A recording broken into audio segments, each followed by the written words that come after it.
ang Bombo Radio Philippines. Fully digitalized.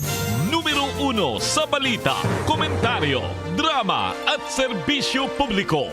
Bombo Radio Philippines. Bombo Radio Philippines. Ang inyong #1 at most trusted radio network in the country. Basta Radio Bombo! Oras sa Bombo Radio Iloilo, Philippine Standard Time, 53 minutos na nakaligad sa takna sining alas 11. Welcome sa pagpangalagad sa Bombo Hanay sa Udto Diri sa DOFM, Bombo Radio Iloilo, ang flagship station sa the #1 most trusted radio network kinakandrang Bombo Radio Philippines. Adlaw kita karon sa Miyerkules, Agosto 21 tuig 2024. Subong adlaw aton nga ginakmemorar ang Ninoy Aquino Day. Sa mga dalakuan kag mga nagapaw na karon nga mga balita, financial assistance sa syudad kag probinsya ginparigayon subong adlaw sa 6,500 ka mga Ilonggo makabaton pagid sa nga ayuda. Tingala kuman kagayna sa temprano pano naggrotok tawo kay dira sa may area sa Magsaysay. Sa aton sini magkabumbo kagado kasubong iya nga dugin braso, no? Or gamit lang ang pwesto. Nagwinaslik po rining mga litse kunyilo nga mga saisang tawo ngaway gani maplanuhan sa Mayo ni ang road closure kag ang traffic rerouting. Sa aton sini nga mga taga Palamati damo sa nga napiktuhan. Abi ganin naton may pista mo kag kung may pista man ti siguro sa ika-182 nga barangay kay sa syudad sa Iloilo 180 lang barangay, ang ika-181 barangay Munay, ang ika-182 ti barangay Punso. Grabe gin dagsa sa nga tawo abi ganin naton kay gina may pista sa barangay Punso. Amo man to base ang Zone 1 dito iya sa may ungka pabiya. Ang sunto sang barangay Punso diri sa may tawagan ni Magsaysay area. Maluoy ka sa pihak nga Bayror Cor sa kaangot sini nga balita punong barangay sang Magsaysay Lapas. Dismayado sa road rerouting sa dinapikta duman ang estudyante kang sika driver. Mga VIP gintagaan sa nga ligwa sa dalan. Nami kay kumo VIP kamo galigaan kamo sa nga ligwas dalan. Paano na lang iyang mga ordinaryo sini nga mga tawo nga nagahingagaw sa ila sini nga matagsa kamatag adlaw nga mga hilikoton katulad sa mga empleyado, katulad sa mga estudyante, katulad iya sa mga remedyo general. Sa dugang pa nga mga balita, board member kahilig ginsuwestyon nga i-revive ang Cleanest and Greenest Municipality Contest sa probinsya. Agod nga maghulag ang publiko kag matapda ang dengue. Araw-araw, amo na gila na yan mapinsaran nyo na sa bahin sang board. Now, sa aton sini nga mga kabumbo sa sangguniang panlalawigan, amo na lang ginaya mapinsaran nyo na ang paglimpyo sang ugsaran sang tagsaya ka panimalay. Why na niya dapat nga ginariwardan Why na niya dapat ginahimo nga pakuntis Okay, kung limpyuan mong imo siniya nga ugsaran, dako na niya nga premyo nga malikawan mo ang anuman nga sa isang balatian, hilabi pa ang dengue hemorrhagic fever. Sa dugang pa nga mga balita, Department of Education Iloilo pagpasang karon ng mental health program para matapda ang suicide incident sa mga bulutuan. Inimay kang tanan sa natabo siniiya sa isa ka bulutuan sa Banwa sang San Miguel, Iloilo. Samtang 507 ka mga pulis sa Iloilo Police Provincial Office nga may visible nga tattoo nag-execute sa affidavit of undertaking. Nga anong problema sa tattoo Kung may tato ka, hindi ka nakaubra blatter. Kung may tato ka, hindi ka pwede ka pang aristo sa kriminal. Sa dugang pa nga mga balita, duwa ka mga bangkay sa katapos ang rebelde nga grupo na claim na sa ilang mga pamilya. Bangkay ni Inoales, local government unit sa Lambunaw na lang ang nagpalubong. Muni madalakuan mga balita, issues kay impormasyon na main sentro karon sa aton sining nga pagpangalagad sa gihapon diri sa palatuntunan na bumbuhanay sa Udo. Detalye sining palikanta matapos ang Bombo Network News. Naga-subscribe alay ikaw sa mga serbisyo nga wala mo man ginagamit. Halimbawa, ang balayran mo na wala para nga makalantaw ikaw sang movies. Pero sa tuod lang, wala naman ikaw tiyempo nga maglantaw sini.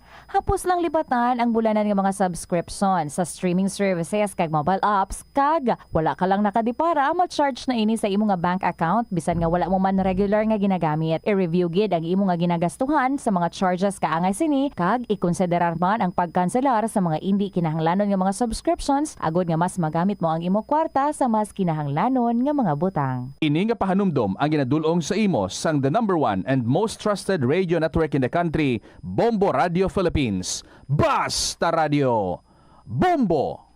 Likawan ang mga disgrasya nga dulot sang kuryente. Tabunan o konselyuhan ang mga wala nagamit nga electrical outlets. Ihaboyo kung ipa-repair ang mga electrical items nga may samad nga cords. Hukson sa saksakan ng mga electrical appliances antes ining i-repair. Hindi paghuslo na mga plug halin sa outlet nga ginabutong ang cord kay basi mabugto ini. Hindi pagpunon sa nakasaksak nga mga appliances o kon gadgets sa mga salaksakan. Hindi magtandog sa electrical appliances kung basa ang imo mga kamot. Likawan ang pagsaka o kung pagtandog sa puno o kung sangasang kahoy nga may nagalaylay nga kuryente. Hindi malikawan nga ginapangita gid sang isa ka tawo ang foot massage. Magluwas nga manami ini sa pamatyagan. Mayara man ini sa maayo nga benepisyo sa lawas. Sunod kay Dr. Tyler Wheeler, primary care sports medicine physician, ang malipot nga foot massage ang makapahagan-hagan sang stress. Ang moderate pressure massage ang safe para sa mga kalabanan nga tawo ilabi na ang may mga kondisyon kaangay sang arthritis kag long-term pain. Mahimo Ito ang Bombo Radio Philippines.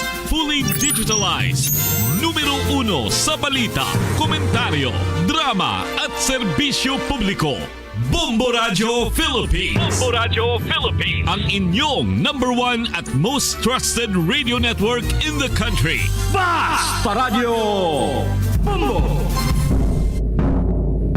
This is Bombo Network News Noontime Edition, broadcasting live at Bombo Radio Broadcast Center, Makati City, Philippines. Araw po ngayon ng Miyerkules, ika-21 sa buwan ng Agosto, taong 2024. Ngayon din po ay ginugunita ang Ninoy Aquino Day, ngunit nailipat ang ilang aktibidad sa Agosto 23 para iyan sa holiday economics.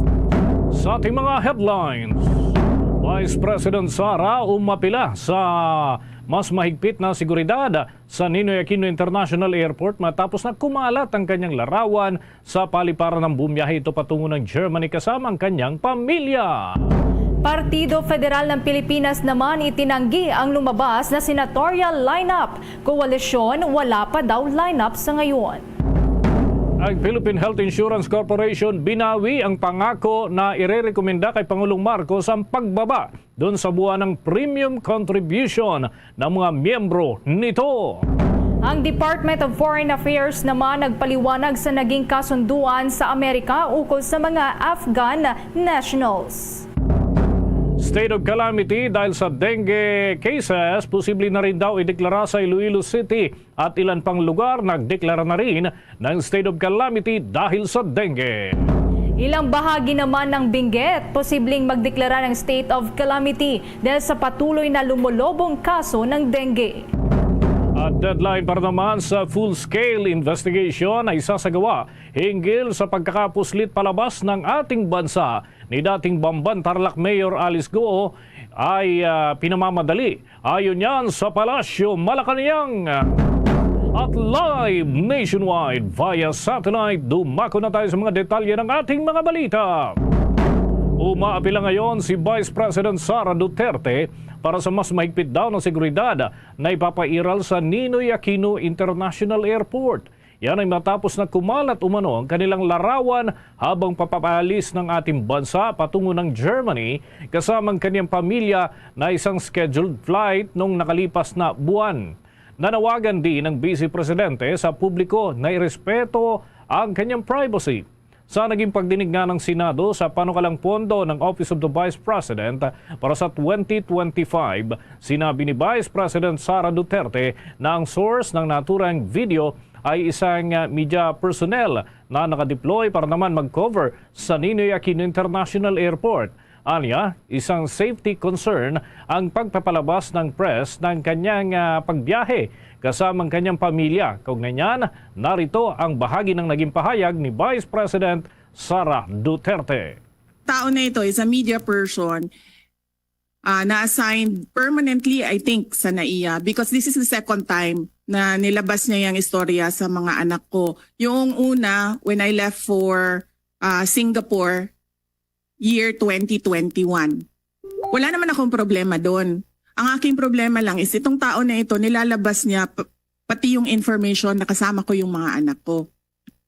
Alam namin kung sino siya. We have footage na kumukuha siya ng cellphone footage. Ang sinasabi ko lang doon sa aking statement ay dapat siguro i-beef up ng NAIA ang security nila dahil may tao doon sa boarding lounge na hindi pasahero at hindi employee ng gobyerno at hindi employee ng NAIA. Yun yung sinasabi ko. If you want to have a world-class airport, dapat world-class din yung security.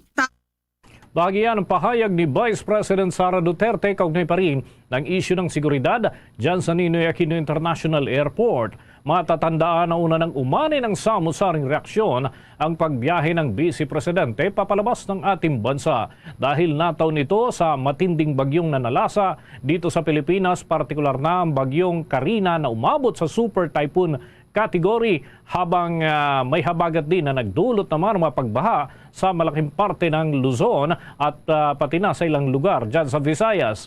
Samantala, kinumpirma din ni Vice President Sara Duterte sa pagdinig ng Senado na ibinalik na sa kanya ang 38 tauhan ng Philippine National Police na iniwan sa kanya kaya't wala ng tauhan ng pambansang pulisya, partikular yung security detail sa ikalawang Pangulo. Sa ngayon, Anya, ay lahat ng mga nakatalaga para naman tiyakin ang seguridad ng Vice Presidente ay mga sundalo na nasa 337 mula yan sa Armed Forces of the Philippines. Narito naman ang mga karagdagan pang pahayag ni Vice President Sara Duterte. Nakalagay doon sa listahan, kasama ko since 2007 when I was Vice Mayor, kasama ko since 2010 when I was Mayor, and madami doon kasama ko from 2016 during the term for 6 years of President Rodrigo Duterte. Makikita nyo yon sa listahan kung isa-isahin natin. So it was a targeted list. It was a political move. It was political harassment. Ngayon, nag-iwan sila ng 38. 38 na hindi namin kilala. 38 na sila ang nagsabi kung sino ang maiwan.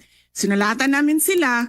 Sinabi namin, hindi na namin tatanggapin yung 38 ninyo. Ibabalik na namin yan sila lahat sa inyo.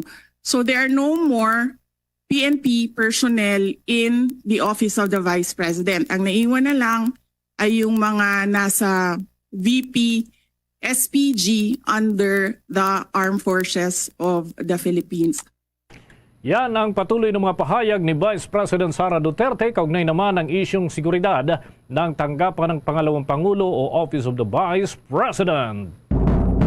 Samantala naman, mariing pinabulaanan ni Partido Federal ng Pilipinas National President Rinaldo Tamayo ang lumabas na senatorial lineup ng Alyansa para sa Bagong Pilipinas o ang iba't ibang partido politikal na nakipag-alyansa sa partido ng administrasyon. Sa isang pahayag, nilinaw ni Tamayo na wala pang lineup ang administrasyon para sa mga kandidatong senador. Ang nangyari niya noong araw ng Lunes, partikular noong kagabihan ng araw na iyon, ay pinagsumite ang iba't ibang partido na sumusuporta sa administrasyon ni Pangulong Ferdinand Marcos Jr. ng kanilang mga kandidato hanggang September 15.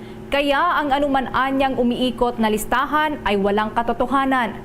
Ayon pa kay Tamayo, mag-aanunsyo sila ng senatorial lineup ng administrasyon pagkatapos na ito po ay makapagpasyahan na ng lahat ng kasapi ng alyansa para sa Bagong Pilipinas. Una nga rito ay ibinunyag ni Senator Amy Marcos ang listahan ng mga pangalang bubuo sa 12 pwesto para sa pagkasenador ng Administration Party. Dako muna tayo dyan mga kabombo, mga kaya Star Nation sa bahagi ng Senado dahil yung Philippine Health Insurance Corporation binawi yung una nilang naging pangako na i-recommenda raw kay Pangulong Marcos na pababaan yung buwan ng premium contributions ng mga miyembro nito. Ano kaya mangyayari? Alamin natin yan sa ulat ni Bombo JC Alves. Binawi ng Philippine Health Insurance Corporation o PhilHealth ang pangako nito na agad irerekomenda kay Pangulong Ferdinand Marcos Jr. na pababain sa 3% na buwan ng premium contribution ng mga miyembro nito. Magugunit ang noong nakaraang buwan. Sinabi ni PhilHealth Chief Emmanuel Rufino Ledesma na kaagad nilang irerekomenda sa punong ehekutibo, ngunit sinabi nito na pag-aaralan pa sa ngayon ng panukala. Sa pagdinig ng Senate Committee on Health and Demography, sa paglilipat ng sobrang pondo ng PhilHealth sa Bureau of the Treasury, tinanong ni Senate Committee on Health and Demography Chairman Senator Christopher Bongo si Ledesma tungkol sa kanyang rekomendasyon sa Pangulo. Sinabi ni Ledesma na pinag-aaralan pa nila ang panukala at hindi pa nila inirekomenda ang pagbabawas ng PhilHealth premium contribution sa Pangulo. Hindi mo talaga sinasagot yung tanong ko kanina. Yung sabi mong i-recommend mo yung decrease ng premium contribution sa ating mahal na Presidente Marcos.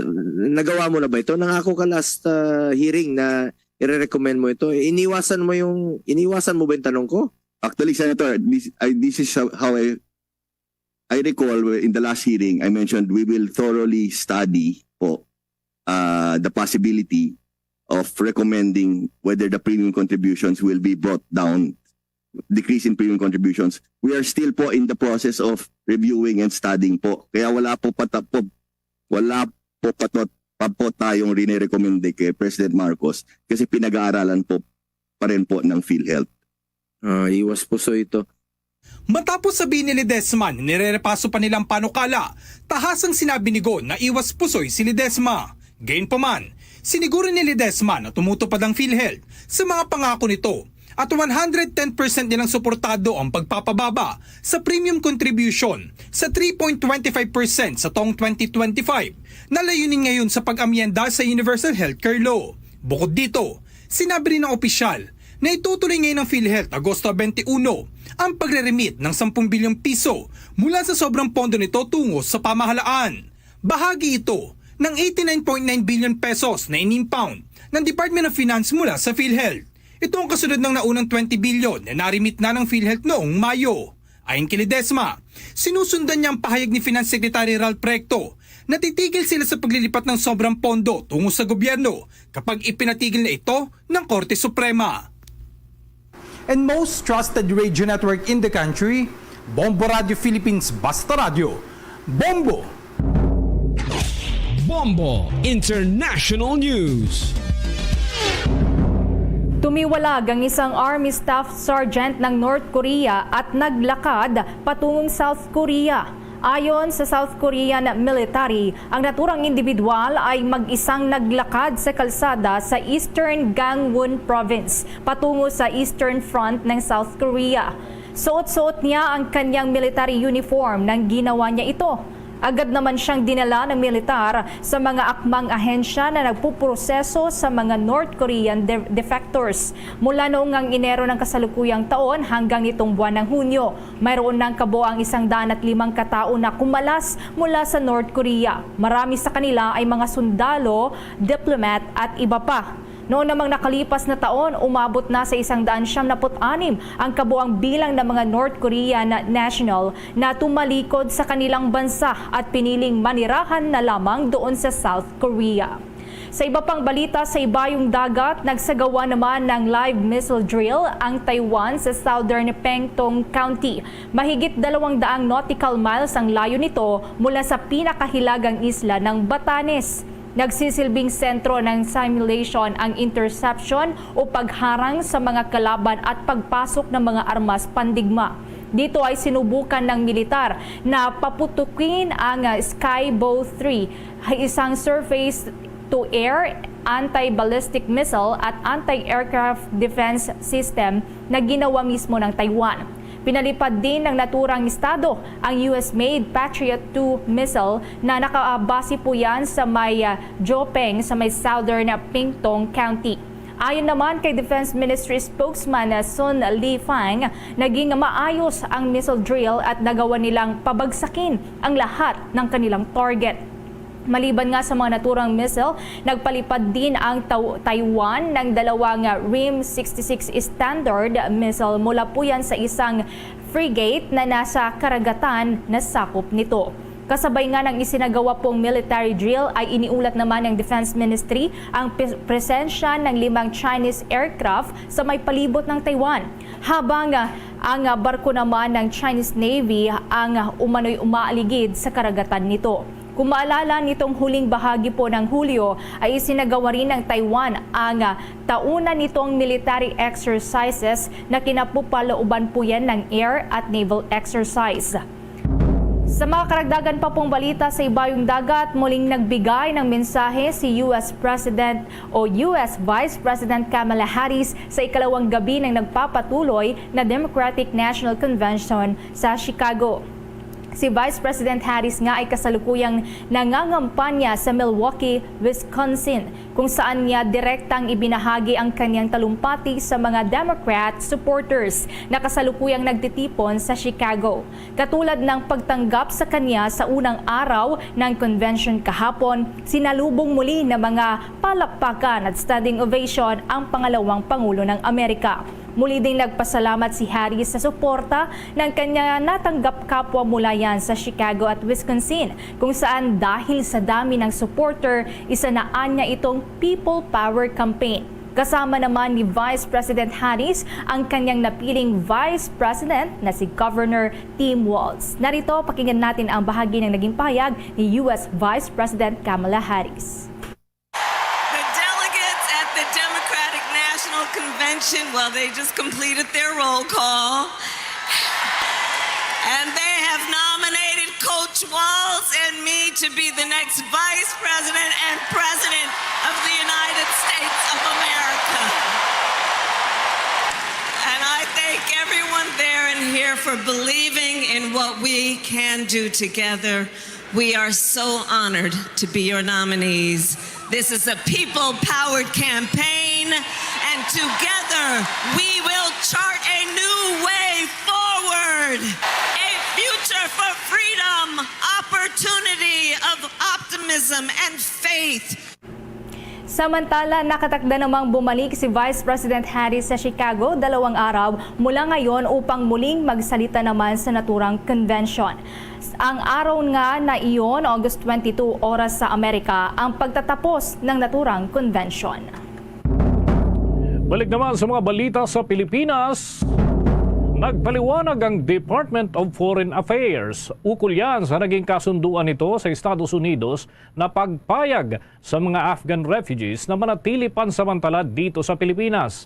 Nitong nakalipas na araw, unang ibinunyag ng Department of Foreign Affairs na nagkasundo ang Pilipinas at Amerika na payagan pansamantala na manatili dito sa ating bansang limitadong bilang ng mga Afghan habang pinoproseso pa ng Amerika ang kanilang US visa. Paliwanag naman ni Department of Foreign Affairs spokesman Maria Teresa Daza, kakailanganin pa ng mga ito na maaprubahan ni Pangulong Ferdinand Bongbong Marcos Jr. bago ipatupad, bago naman maging epektibo ang naturang kasunduan. Anya, bawat Afghan national ay papayagang manatili sa Pilipinas sa loob yan ng 59 na araw at hindi na dapat na lalagpas dito.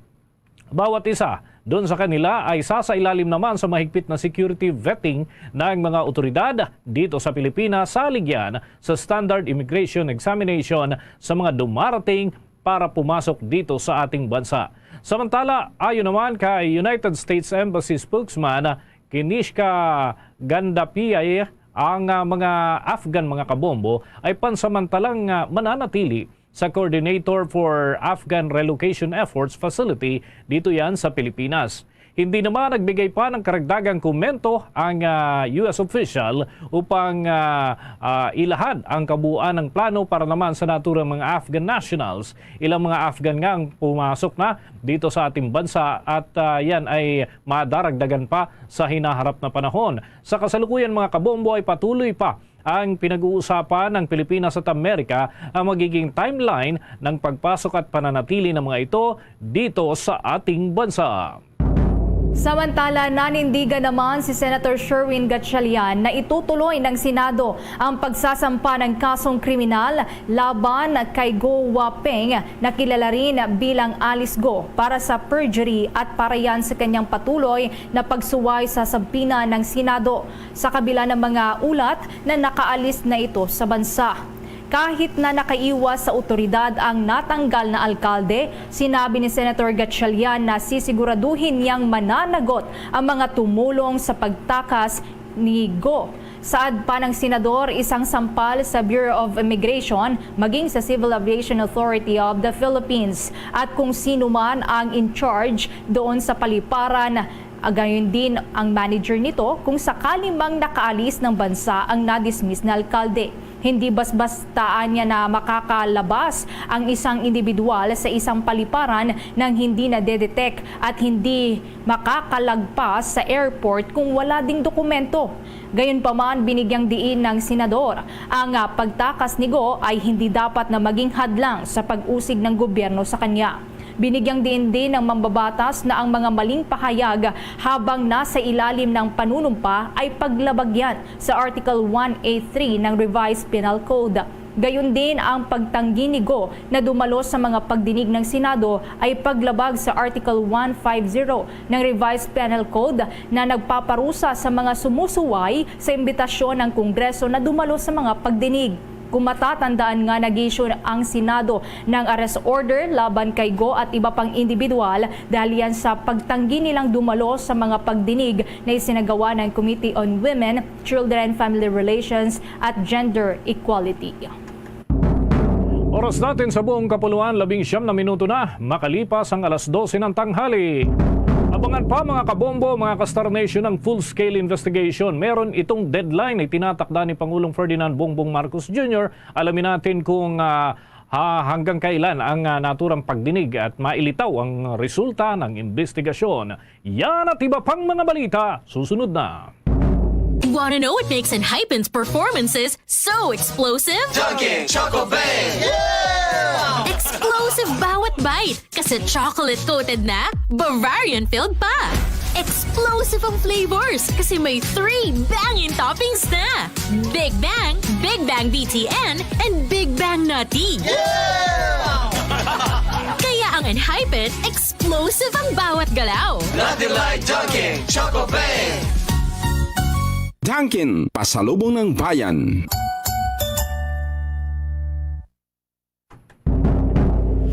Tuloy-tuloy tayo sa ating pang mga balita. Itinukoy nga ng Palasyo Malacanang na dapat ay sa lalong madaling panahon mailabas ang resulta ng investigasyon hinggil naman sa timeline ng isasagawang full-scale investigation na may kinalaman sa paglabas ng bansa ng sinibak na alkalde ng Bamban-Tarlac na si Alice Lialgo o Go Waping. Yan ay sa kabila ng umiiral na lookout bulletin ay nagawa pa rin itong makapuslit patungo sa ibayong dagat.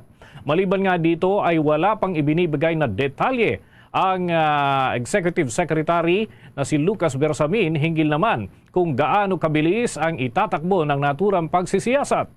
Ito'y sa gitna na rin ng pagtitiyak mismo ni Pangulong Ferdinand Bongbong Marcos Jr. na ilalantad ng pamahalaan ang mga nasa likod ng naturang pagtakas nitong si Alice Go na anya ay nagtataksil sa tiwala ng taong bayan. May mga ulo manong gugulong ayon pa sa punong ehekutibo, lalo't ang pangyayari ay nagpapakita ng katiwalian at nagpapahina ng sistema ng hustisya dito sa ating bansa at nagpapababa rin ng tiwala ng publiko.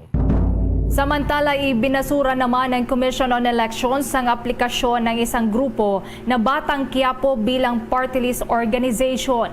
Para sa komisyon, nabigo ang mga nagsusulong nito para mailahad ang kumpletong requirements bilang isang sectoral group.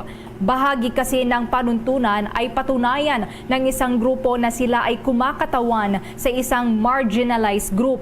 Ang generalized advocacy umano ay hindi kinikilala ng poll body dahil ang tunay na adhikain ng batas ukol sa party list ay magkaroon ng kinatawan mula sa mga partikular na grupo ng ating lipunan. Hindi rin maaaring maging limitado para sa kapakanan ng mga taga-Quiapo sa Maynila ang mga isusulong na mga panukala at advokasya. Oras natin sa buong kapuluan mga kabombo, mga ka-Star Nation, 22 minuto na makalipas ang alas 12 ng tanghali. Malugod namang tinanggap ni Mayor Abigail Binay ang Olympic golfer na si Dottie Ardina dito sa Makati City. Nagpahayag ng pasasalamat ang alkalde sa paglahok sa Olympics nitong si Ardina na nagbigay inspirasyon umano sa mga bagong Pinoy golfers lalo na sa mga kabataan. Tinalakay din nila sa kanilang pag-uusap kung paano sila magkakaroon ng pagtutulungan sa pagtataguyod ng golf sa mga kabataang Makati Zen o yung mga residente ng lungsod ng Makati. Yan ay para bumuo ng mga homegrown Olympians. Itinataguyod ni Mayor Abby Binay ang pagpapahusay para sa palakasan sa mga kabataan sa pamamagitan ng mga hakbangin tulad na lamang ng STARS o yung Skills Training, Art, Recreation and Sports na umaakit din sa mga kabataan sa iba't ibang aktibidad para sa palakasan sa panahon ng bakasyon sa mga paaralan. Nagbigay naman ang lungsod ng mga libreng uniforme para sa mga kalahok na sinasanay sa kanilang napiling larangan ng palakasan at mga professional coaches na aagapay o aalalay sa kanila at ito ay tinatanggap din ng lungsod ang mga oportunidad para naman na matulungan ang mga atleta. Si Ardina mga kabombo ay isang elite member ng Ladies Professional Golf Association o LPGA sa Estados Unidos. Sa pagsisikap naman ni Mayor Abby ay nakakuha siya ng suporta mula doon sa mga sponsors at sports patrons para naman matulungan itong si Ardina at ganun din sa iba pang mga susunod na laban na posibleng sabakan ng ating mga atleta. Samantala mga kabombo Castor Nation, alamin po natin kung ano nga ba ang nilalaman ng libro na inilaanan ng Office of the Vice President para po sa kanilang panukalang batas na nagkakahalaga ng 10 milyong piso. Alamin po natin yan sa pag-uulat ni Bombo Kelly Cordero. Naging mainit ang talakayan sa Senado sa deliberasyon ng proposed 2.37 billion pesos 2025 budget ng Office of the Vice President kahapon. Partikular na sa paglalaanan ni Vice President Sara Duterte ng 10 million pesos mula sa naturang budget kung saan gagamitin umano ito sa kanyang inilunsad na libro na may pamagat na isang kaibigan. Matapos pagpaliwanagin ni Senator Risa Hontiveros si Duterte sa kung ano nga ba ang nilalaman ng kanyang libro na may nakalimbag na pangalan niya sa harapan, nag-init ang Vice Presidente at sinabing pinupolitika siya ng senadora at saka sinumbat dito ang tulong na ibinigay niya kay Hontiveros noong ito ay nangangampanya sa pagkasenador. Another example of politicizing the budget of the government. Ito pong sinabi ni Senator Risa Hontiveros na at the proper time she'll make a motion to lodge the requested budget of the OVP to the other agencies. Let me just quote Senator Risa during the Akbayan Congress. Alam ko po na ang daming kalat ni Duterte na hirap tayong linisin. Ang kadiliman noong panahon niya ay talaga namang nanuot sa ating lipunan na napakahirap tanggalin. At habang ang anak niya ay may kapangyarihan pa, hindi magiging madali ang ating laban. They are supported by one major superpower, China. So that is an example of politicizing the budget. Pinalaga naman ito ng mambabatas at sinabing simple lang ang kanyang tanong at hindi ito tungkol sa pangalawang pangulo, kundi tungkol sa pagbubusisi nila sa paglalaanan ng kaban ng bayan. Napakasimple. Simpleng tanong, dapat simpleng sagot. Nagkwento pa ng kwento na sinabi dati na walang kinalaman sa tanong ko. Just for the record, as a last point, Madam Chair, this is public funds. And we're making inquiries about them. Budget hearing po ito. Hindi po lahat about you. Pera po ito ng taong bayan. For the Matapos awatin ni Senator Grace Poe ang dalawa at ito mismo ang nagtanong sa Vice Presidente kung tungkol saan ang libro, dito na sumagot si Duterte na tungkol ito sa friendship o pagkakaibigan. Matatandaan na noong nakaraang taon nang siya pang nakaupong kalihim ng kagawaran ng edukasyon, inulunsad ni Duterte ang libro na may pamagat na Isang Kaibigan. Ayon sa Vice Presidente, nasa 1 milyong mag-aaral sa remote communities ang makikinabang dito. Ang laman ng libro ay isang kwento hinggil sa kwago na nawala ng mga kaibigang ibon nang may magdaang unos sa buhay niya. Sa gitna ng pagsubok, isang palakaibigang loro ang nag-alok na tulungan ng kwago na muling itayo ang kanyang pugad, na nagpapatunay raw na ang mga tunay na kaibigan ay hindi umaalis sa oras ng pangangailangan.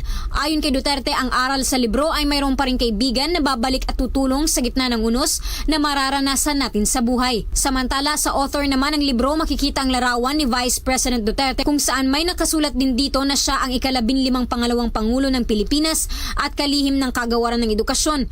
Siya rin ay naging alkalde ng lungsod ng Davao at siya ay isang tunay na kaibigan. Ito raw ay parte ng kampanya ng flagship program ng Office of the Vice President na Pagbabago Campaign na kinabibilangan ng distribusyon ng 1 milyong bags na laman ang nabanggit na libro. Ilan pa sa mga programa sa ilalim ng 2025 proposed budget ng Office of the Vice President ay ang Educational Assistance Program, Wheelchair Program at pagpapalawig ng social services nito na libreng sakay program, Disaster Relief Operations, Pagbabago, A Million Learners and Trees Campaign, Pansarap Project, Relief for Individuals in Crisis and Emergencies Program, Magnegosyo Taday Program, at You Can Be VP Program.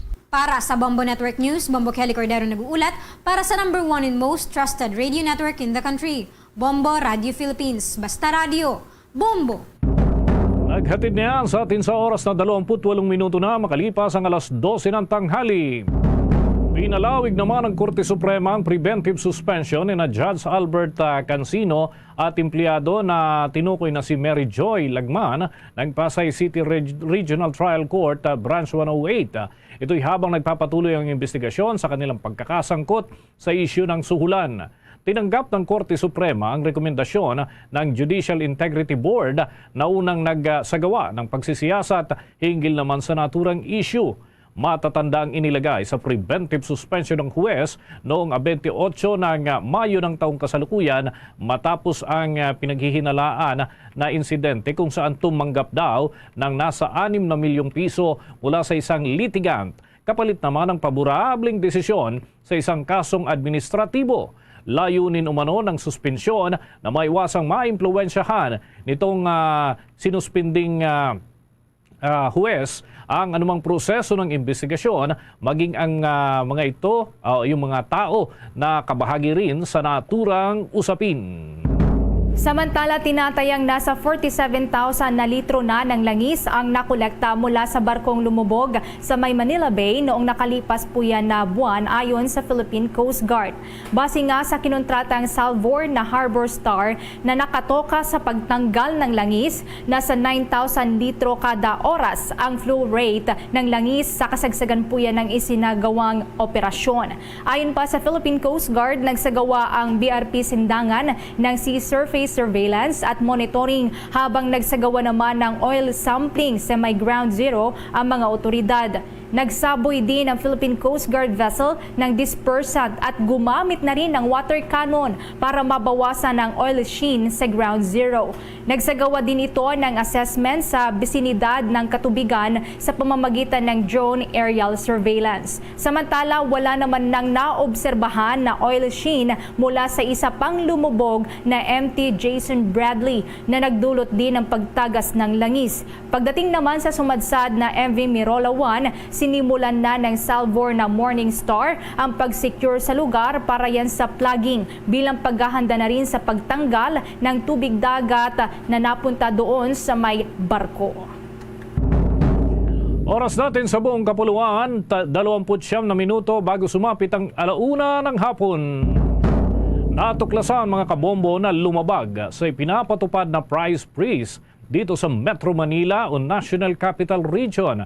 Ang nasa 43 mula sa 249 na mga supermarkets at mga grocery stores. Yan ay ininspeksyon nga ng Department of Trade and Industry ang ilang pwesto at lugar dito sa ating rehiyon. Ayon nga sa Department of Trade and Industry Fair Trade and Enforcement Bureau Director na si Philip Sawali, ay inisyuhan ng Notice of Violation ang bawat isa doon sa mga establishmento. Sakali man niya na hindi rasunable ang kanilang mga paliwanag hinggil sa hindi pagtalima doon sa price freeze, ay sasampahan sila ng kaukulang mga kaso. Subalit ayon nga kay Department of Trade and Industry dahil doon sa mga pahayag ng naturang trade official, sinabi nito na kakaunti lamang ang bilang ng mga lumalabag, ngunit kailangan pa rin pagtuunan ng pansin upang hindi pa marisa ng mga ito.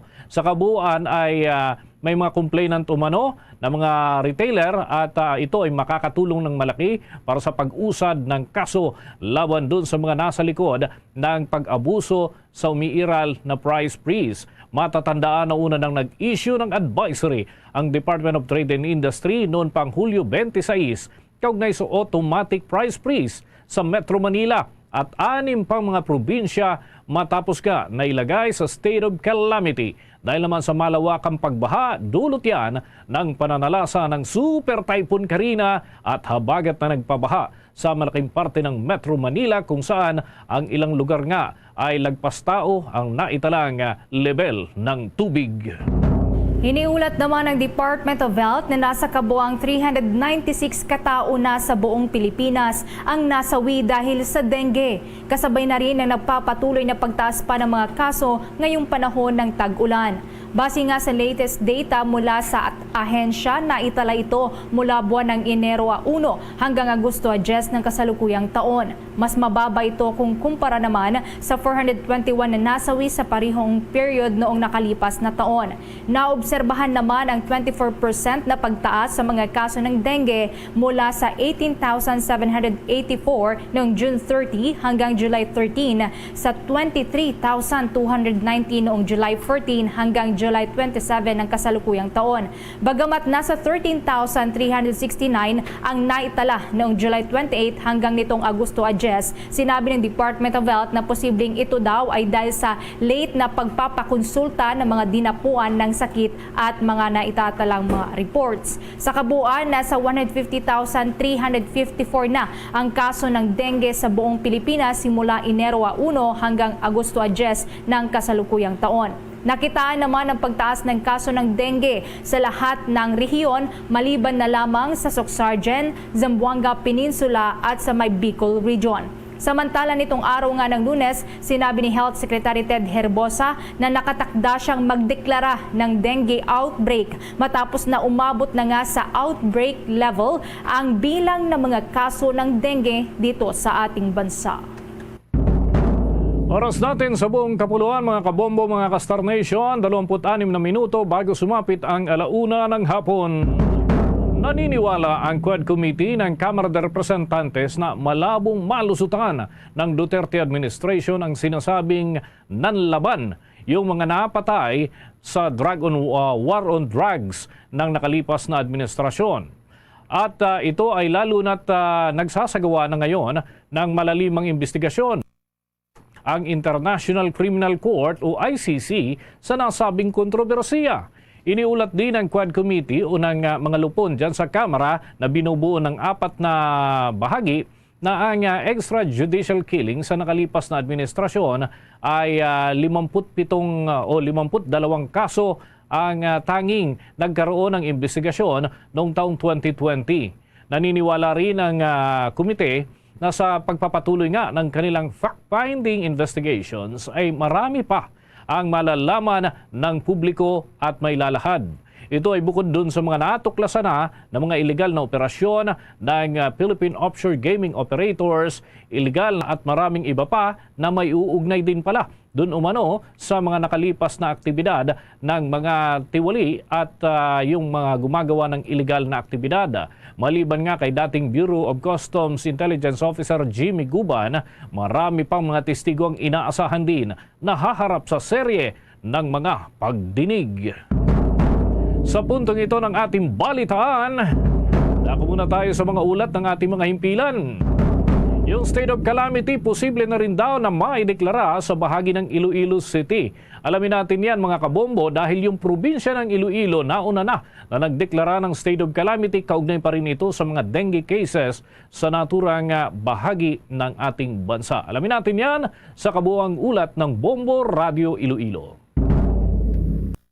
Naghahanda na ang Iloilo City Government sa pagdeklara ng state of calamity dahil sa pagtaas ng kaso ng nakamamatay na sakit na dengue. Sa pinakahuling datos ng Iloilo City Health Office, 43.3% ang itinaas ng kaso ng dengue mula Enero hanggang Agosto ngayong taon kung ihambing noong 2023 sa kaparehong period. 3 na rin ang naitalang nasawi at 4 na po sa 180 na mga barangay ang may clustering of cases at 2 barangay naman ang itinuturing na hotspot areas. Sa panayam ng Bombo Radio Iloilo kay Iloilo City Mayor Jerry Treñas, sinabi nito na patuloy ang ginagawang implementasyon ng lungsod upang mapigilan ang pagkalat ng sakit na dengue. Pinayuhan ni na alkalde ang publiko na ugaliin ang 4S strategy laban sa dengue na search and destroy breeding places, secure self-protection, seek early consultation at support fogging or spraying in hotspot areas. Mas dapat umano itong gawin ngayong panahon ng tag-ulan. Matandaan na kahapon, isinailalim na sa state of calamity ang buong Iloilo province dahil na rin sa dengue outbreak.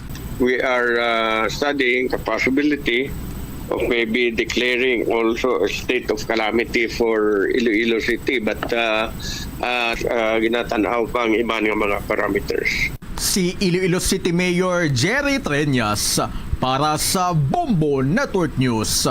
Ito si Bombo Chris John Hetchanova Lusada para sa number 1 and most trusted radio network in the country, Bombo Radio Philippines. Basta Radio, Bombo! Samantala, ilang bahagi naman ng Benguet, posible daw na magdeklara ng state of calamity dahil yan sa patuloy na paglobo ng kaso ng dengue. Kaugnay yan, kuha tayo ng detalye sa pag-uulat ng Bombo Radio Baguio. Posibleng magdeklara ng state of calamity ang ilang munisipyo ng Benguet Province dahil sa lumulobong kaso ng dengue sa kanilang nasasakupan. Kabilang narito ang munisipyo ng La Trinidad na nakapagtala ng tuloy-tuloy na pagtaas ng kaso ng dengue. Sa panayam ng Bombo Radio kay La Trinidad Mayor Romeo Salda, hinihintay pa nila ang resulta ng mga naipatupad na dengue fogging, cleanup drive at iba pang aktibidad para malaman nila kung kinakailangan na nilang magdeklara ng state of calamity. Base kasi sa huling datos, umabot na sa 1,431 kaso ng dengue ang naitala ng La Trinidad Municipal Health Services Office, kung saan 5 na ang nasawi mula Enero hanggang sa kasalukuyan. Kabilang sa mga namatay ang 18 anyos na estudyante mula Buyagan, La Trinidad, Benguet. Ayon kay Mayor Salda, 3 araw na nakaranas ng sintomas ng dengue ang biktima bago na-admit sa ospital, pero namatay rin dahil sa dengue shock syndrome. Dahil dito, hinimok ng nasabing opisyal ang mga residente na agad magpakonsulta sa doktor kung makakaranas ng sintomas ng dengue para maagapan ito. Napagalaman sa larva survey na namamahay ang itlog ng mga lamok sa mga balde at gulong. Kasunod nito, pinaalala ni Mayor Salda ang pagpapatupad ng 4S strategy kontra dengue na kinabibilangan ng search and destroy mosquito breeding sites, self-protection, support fogging during outbreaks at seek early consultation. Tuloy-tuloy po natin yung paglilinis at pagsugpo ng mga larva at saka yung mga kitty-kitty. Kasi dumadami na ang dengue cases natin sa munisipyo ng La Trinidad. We encourage the barangay officials at saka yung mga volunteers natin, yung MHO natin, tuloy-tuloy po yung pag-IEC at saka pag-misting at saka pag-fogging sa bawat eskwelahan at saka establishment at saka mga private residence natin. Para sa Bombo Network News, ako si Bombo Rob Dominguez na nag-uulat para sa number 1 and most trusted radio network in the country, Bombo Radio Philippines, Basta Radio, Bombo! Mga kabombo, mga ka-Star Nation, tuloy-tuloy pa ang ating mga balita. Ito, yung Philippine National Police meron na daw persons of interest doon sa nangyaring pamamaril, patay sa isang barangay official doon sa Isulan, Sultan Kudarat, at yung closed circuit television camera o yung footage ay hawak na ng mga otoridad upang ito ay masiyasat. Alamin natin ang update dyan ng Bombo Radio Coronadal.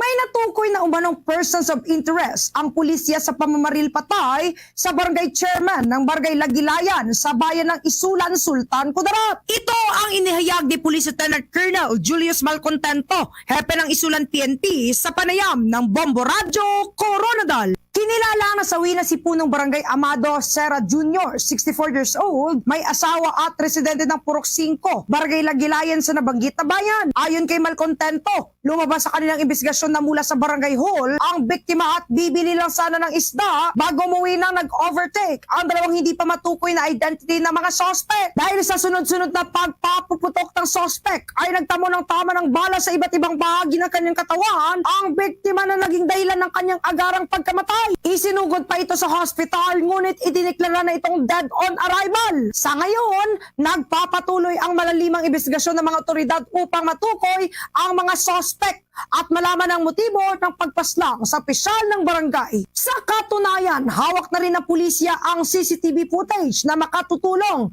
upang marisolba ang kaso. Yes, on the part po ng ating kapulisan, ongoing po yung investigation natin. No? Tatulong naman ng mga concerned units natin, particularly itong sa forensic unit ng Philippine National Police, sa scene of the crime operatives natin, purposely para sa thorough conduct of investigation. And on the part naman ng mga kababayan natin, particularly doon sa rehiya kung saan nangyari yung insidente, kung sino man po yung may alam or information regarding sa shooting incident involving si Kapitan is maaari po sanang pakipagtulungan sa ating mga kapulisan purposely po para at least mabigyan natin ng hustisya po ang ating namayapang barangay chairman.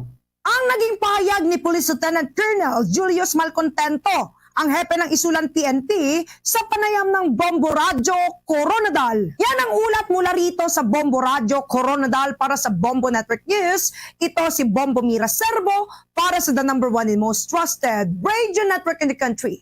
Bombo Radio Philippines, Basta Radio. Bombo!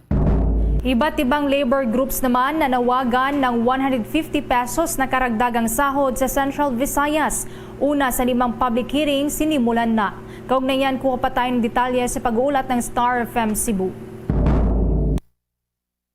Sinimula na kahapon ng Regional Tripartite Wages and Productivity Board 7 ang una sa 5 public hearing upang matukoy ang pagtaas ng sahod para sa mga minimum wage earners sa Central Visayas. Dinaluhan ang aktibidad ng daan-daang mga kalahok na kumakatawan sa iba't ibang establishmento at organisasyon sa Metro Cebu. Kaugnay nito, nanawagan ng iba't ibang labor groups sa wage board na aprubahan ang 150 pesos na dagdag sa sahod. Ayon pa sa grupo, ito'y dahil sa patuloy na tumataas na inflation at para na rin makabawi ang mga manggagawa sa kanilang take-home pay. Inihayag ni Department of Labor and Employment Director at Regional Tripartite Wages and Productivity Board 7 Chairperson Lilia Esteliore na magkakaroon ng deliberasyon sa September 5 to 6 sa lahat ng mga input ng public hearing. Sinabi pa ni Esteliore na sakaling maaprubahan, magkakabisa ang bagong dagdag sahod sa Oktubre, ngunit nilinaw pa niya na sasakupin lamang nito ang mga minimum wage earners. Samantala, magpapatuloy naman ang public hearing na gaganapin sa Balamban ngayong Agosto 28,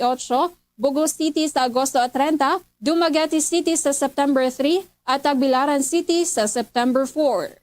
If ever, we would say that it should be after the anniversary date. Anniversary date is October 1, ang effectivity will be a week after October 1. Mula rito sa lungsod ng Cebu, Star DJ Sophie Ember nag-uulat para sa #1 and most trusted radio network in the country, Bombo Radio Philippines. Basta Radio. Bombo!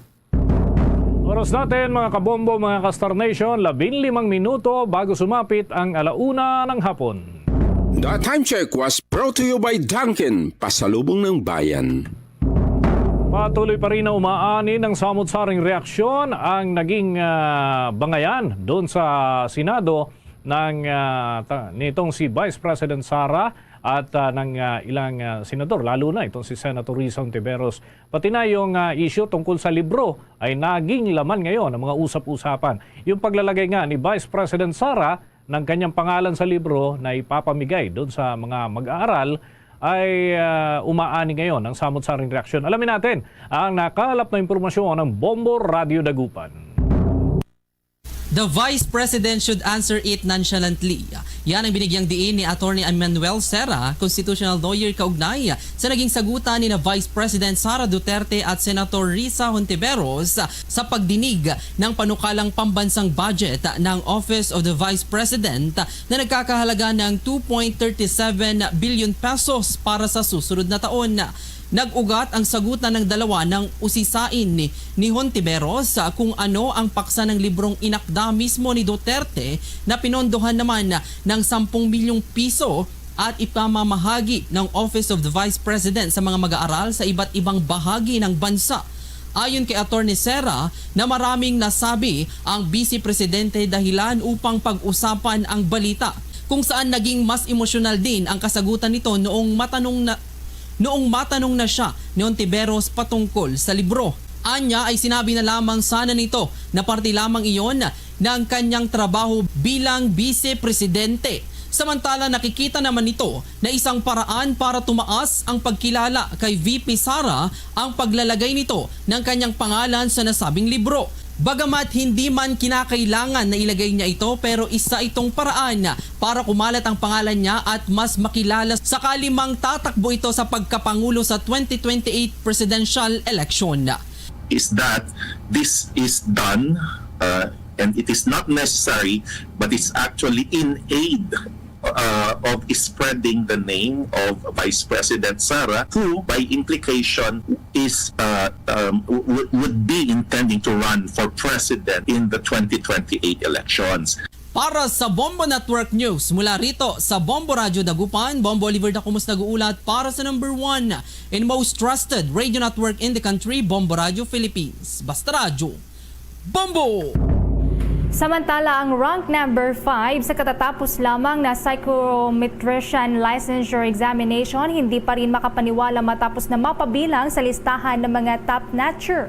Kaugnay niyan, may report ang Bombo Radio Kawayan. Hindi pa rin makapaniwala si Ampie Angela Rolusta Pre na siya ay kabilang sa top-notchers at nagtapos bilang rank 5 sa katatapos na August 2024 psychometrician licensure examination.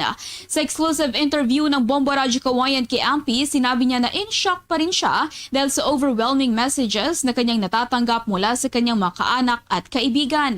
Sa katunayan, anya hindi niya talaga ito inasahan dahil may ilang subjects kung saan siya nahihirapan at hindi rin siya confident sa naging performance niya sa pagkuha ng board exam.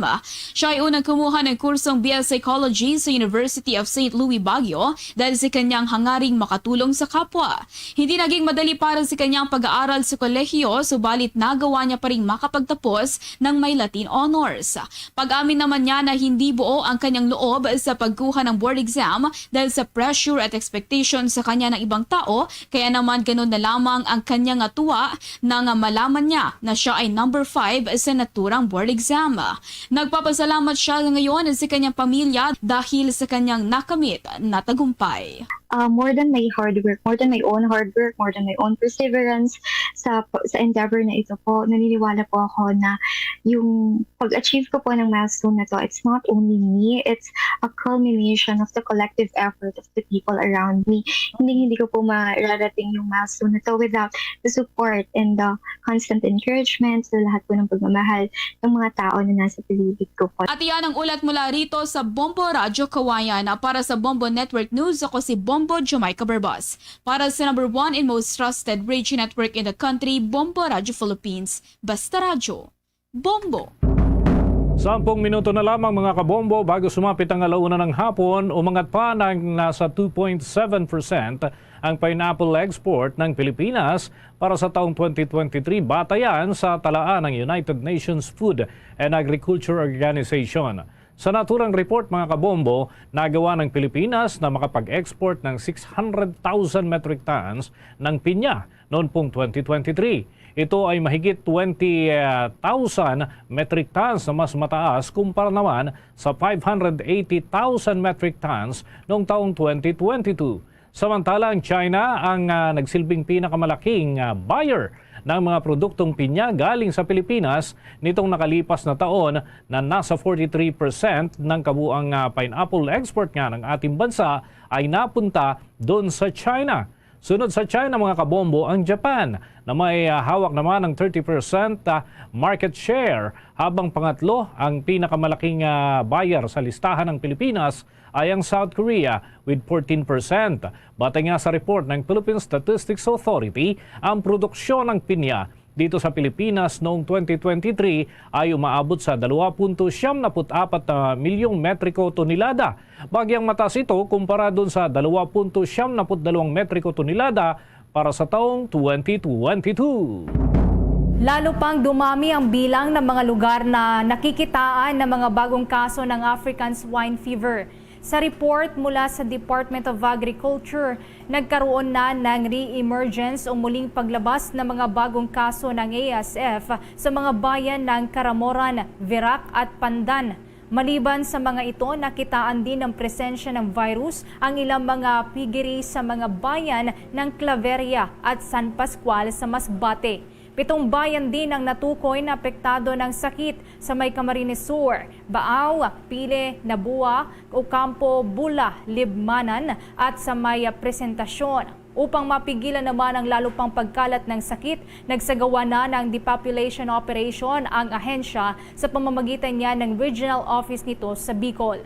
Mula July naman hanggang sa kasalukuyan, umabot na sa 209 na mga baboy ang kinailangang patayin at ibaon. Maliban sa 12 na mga bayan, mayroon pang 11 munisipalidad sa naturang rehiyon ang kasalukuyang nasa ilalim na ng red zone category. Sa kabila pa yan ng walang mga bagong kasong natukoy sa loob yan ng 70 araw. Patuloy namang umapila ang DA sa mga lokal na pamahalaan na higpitan pa ang monitoring sa mga barangay at bantayang maigi ang paggalaw ng mga commercial hogs at mga pork product. Sa iba pang balita, pinapatigil ng Supreme Court ang plebisito sa Maguindanao del Norte na nakatakda namang isagawa sana sa buwan ng Setyembre. Ang naturang plebisito mga kabombo ay para sa pagbuo ng mga bagong munisipalidad na Datu Sinsuat, Palabaran at bayan ng Sheikh Abbas Hamza mula naman sa bayan ng Datu Udin Sinsuat. Magkakaroon din ng bagong munisipalidad ng Nuling mula naman sa bayan ng Sultan Kudarat. Unang naglabas ang Commission on Elections ng isang resolusyon at itinakda ang plebisito sa Setyembre 7 at 21 ng taong kasalukuyan.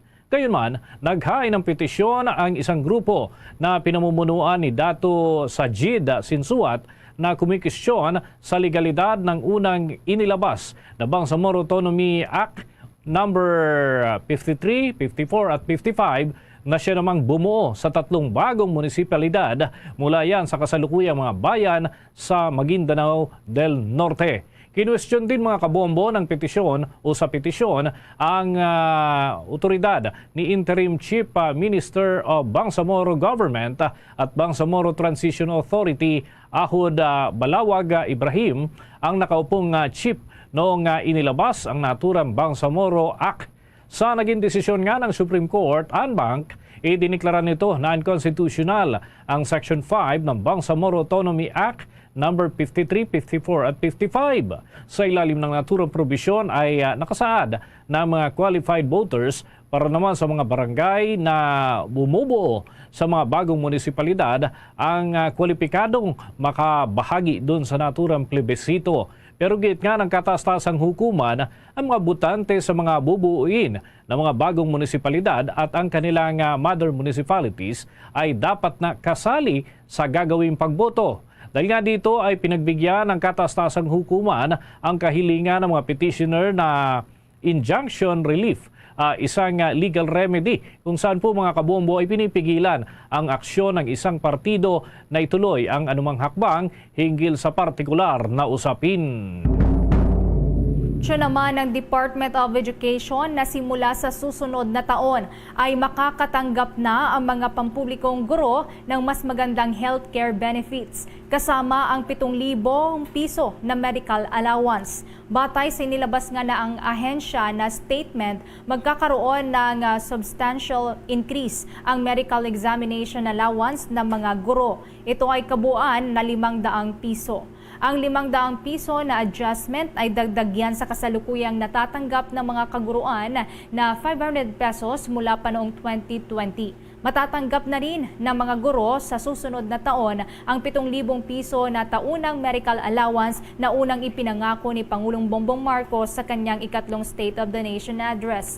Ang naturang allowance ay magagamit ng mga guro bilang Health Maintenance Organization type benefits. Samantala, muli namang ipinaalala ng DepEd sa mga pampublikong guro na maaari silang maghain ng claims sa ilalim ng Government Service Insurance System Personal Accident Insurance Policy. Sa ilalim ng pulisiyang ito ay maaring makatanggap ang mga guro ng accidental death o dismemberment ng hanggang 100,000 piso at medical reimbursement na hanggang 30,000 pesos para sa injury. Mga kabombo, mga ka-Star Nation, sa tuloy-tuloy na pagsubaybay sa mga programa ng Bombo Radio Philippines, ay maaari pong i-download ang ating Bombo Mobile App o Bombo Mobile Application. Ito ay maaari pong ma-access kahit kayo bumabiyahe o kaya naman ay nasa iba't ibang mga lugar dito sa ating bansa. Accessible ito, i-download lamang sa inyong mga smartphones. Samantala, sa YouTube, TikTok at iba pang mga platforms ng Bombo Radio Philippines ay maaari din pong masubaybayan ang mga programa ng Bombo Radio at Star FM. Diyan sa bahagi ng Hilagan, Luzon, matutunghayan sa ating Facebook Live ang Bombo Radio Kawayan, sa Pangasinan, Bombo Radio Dagupan, sa City of Pines, Bombo Radio Baguio, at sa Albay, Bombo Radio Legazpi. Diyan din po sa may Cagayan Valley, maaring yung tutukan ang Bombo Radio Tugigaraw, habang diyan naman po sa may Ilocos Region nariyan ang Bombo Radio Lawag, Bombo Radio Vigan at Bombo Radio La Union. Sa Bicol Region naman, nariyan ang Bombo Radio Naga. Mga kabombo Caster Nation, bago tayo magtapos, samahan niyo po kaming manalangin ng Orasyo Imperata para sa kapayapaan.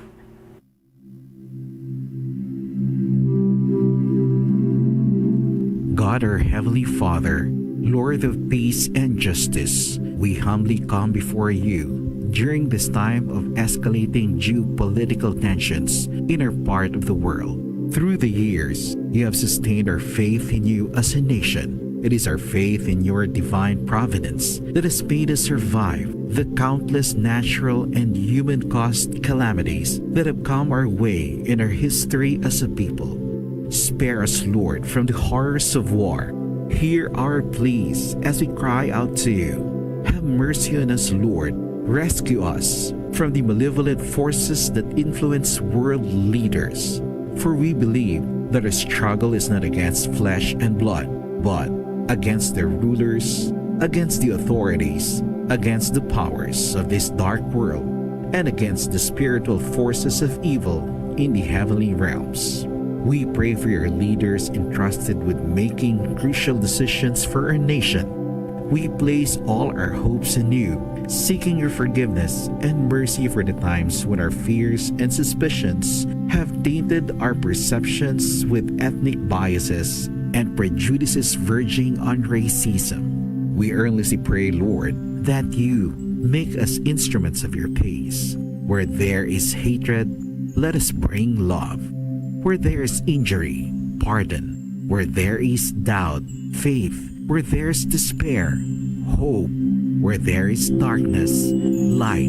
Where there is sadness, joy. Through our Lord Jesus Christ, your Son, who lives and reigns with you in the unity of the Holy Spirit, God, forever and ever. Amen. Our Lady, Queen of Peace, Pray for us. Saint Michael the Archangel, Pray for us. Saint Joseph, Pray for us. Saint Francis of Assisi, Pray for us. Saint Lorenzo Ruiz, Pray for us. Saint Pedro Calungsod, Pray for us. Luzon, Visayas at Mindanao, yan ang kalipunan ng ating mga balita para sa pantanghaling edisyon ng Bombo Network News. Mula sa Bombo News Center para sa number 1 and most trusted radio network in the country, Bombo Radio Philippines, Basta Radio, Bombo! Nakaligad sa takna siningalaw na, balik na diri sa pagpangalagad sa Bombohanay sa udto sa DYFM, Bombo Radio Iloilo. Standby sa kay Bombo Angel Tan. Presensya sa mga opisyal, mga matagas ka opisyal sa syudad ka probinsya sa Iloilo. Ara sa may Iloilo Sports Complex kay manghatag sila financial assistance. No? Mayuman nga may mga kasubong sini para mabuligan ang mga kauturan naton nga pigado. Ugaling sa terms ng preparasyon, damo ginahatagan sang huol subong iyang adlaw. Bangod man sang hindi preparado sini nga pagdilihir sa nga dalagan sang trapiko. Anyway, istoryanta na dugang karon, pero mayong balita ni kidamo na buligan, no? Sa aton sini nga mga kabumbo, 6,500 ka may Ilonggo. Check ta si Bombo Angel Tan sa iya sini follow-up report. Jel, sa report please come in. Nagtagayon ri bombot siyam subong adlaw nga mahatagan sang financial assistance ang masobra 7,000 ka mga Ilonggo diri sa bahin sang Iloilo City. Sa interview diri sang Bombo Radio, si Uswag Ilonggo Party List Representative James Jojo ang Jr. yung pahayag, naging sinob na lang subong adlaw ang 2nd District nga mga beneficiaries kaupod ang mga taga-syudad sa Iloilo para isa na lang kid ni katagtagan na Bombot Siyam kay medyo naayawan diri kuno ang team ni Kong Jojo nga magpangita sang venue para maka-accommodate sang halos 10,000 ka mga persona. Kag ang total diri Bombot Siyam sa mga beneficiary kay hindi lang ni subong adlaw mo, may buwas pagid ni siyang tagtagan na isang financial assistance man sa bahin sang Iloilo Sports Complex. Total diri is 13.5 o kung 13,500 beneficiaries in siya Bombot Siyam. Kag isubong adlaw ang nakabaton diri is 6,000 ka mga individual nga mga taga Iloilo City nakabaton sang 2,000 pesos pinaagi abi sa programa sang DSWD ining AX kag 3,000 pesos naman para sa AKAP o kung ining program nga AKAP 3,000 pesos para sa 1,500 ka mga beneficiaries. Hali naman iya sa 2nd District. Kagatibwas na adlaw, o kung 6,000 ka mga individual, mga Ilonggo, purely ni siya, taga Iloilo City lamang, makabato naman ini sila sang taga 3,000 pesos na iya sang AKAP ini siya, Bombot Siyam. Kasi ang kasada diri nga gin-recognize man sang kongresista nga hindi ni kuno kwarta sa Uswag Ilonggo Party List, kundi iya sang taxpayers o kung nga pumunuyo at ginabalik lang kuno. Pag check naman ni sa bahin sang Uswag Ilonggo ang ilang team, kung naka-coordinate ni sila kuno sa bahin sang Traffic Management Office diri sa Iloilo City para sa pag-manage kung tani isang traffic kay ginlauman dito buong adlaw ni nga may mga bisita gali from national ni nga mga dugna bati di nga mapadalagan nga maabot subong adlaw tinag-abot man Bombot Siyam ini si Miss Camille Villar kag Secretary Benhar Avalos sang Department of Interior in Local Government. Pero ang rason diri ko nga ado medyo nag-alsaman or wala nalipay ang pila ka mga Ilonggo bangod sa huol sang trapiko nga do wala gid nakahatag ato sa advisory man o kun inform sa publiko pero sa bahin sang Uswag Ilonggo diri ko niya Bombot Siyam naka-coordinate sila early sa bahin sang team ni retired General Garbantos para nga magbulig sa pag-manage sang trapiko. Pamatyan ta bala ang kabahin diri sa nga pagpahayag ni Congressman James Jojo ang Jr. sa nga itong interview. Ini nga payout, amo ini siya, do usual tama lang ni siya nga ginahimo ever since, diba? But diri lang galing subong ginbutang sa sports complex kay nagapapangita ako sang lugar tani nga dako kay gamayang freedom 1.5 lang maximum. Ada kilahan ko ang San Agustin Gym. Unfortunately may enrollment kuno subong kag gamay lang 4,000 5,000 lang ili go. So nangita ko mga 10,000 at least kay go. Do ini sports complex ang recommend nila pero do mga 7,000 to 8,000 na ang capacity maximum. So hindi man yapon kaigo. So mo nga nag-settle na lang kita kay mahimo. Nag-settle na lang kita sa duha ka adlaw nga event, no? 21 and 22.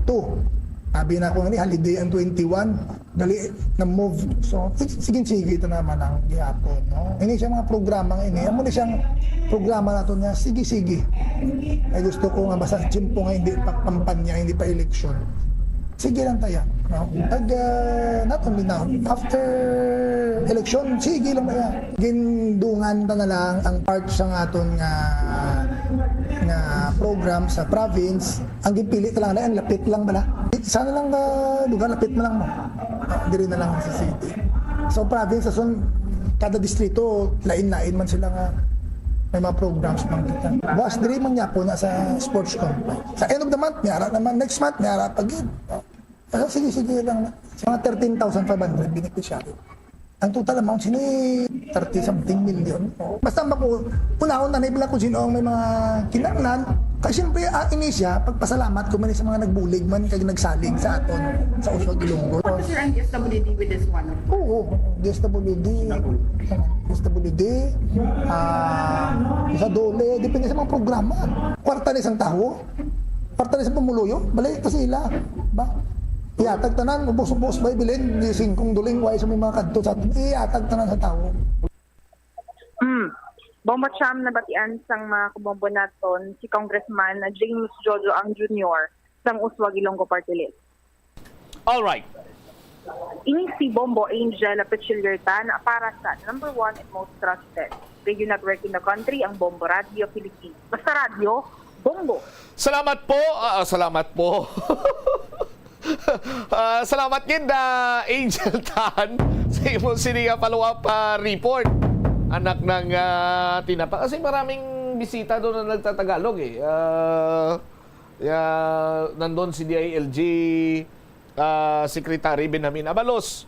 Nandun din si Chief PNP Marbil. Nandun din si... Sino yung isa? Yung naka-orange? Walang kakilala dito sa kanya. Araw-araw pa. Sabi niya nung una, taga Iloilo siya.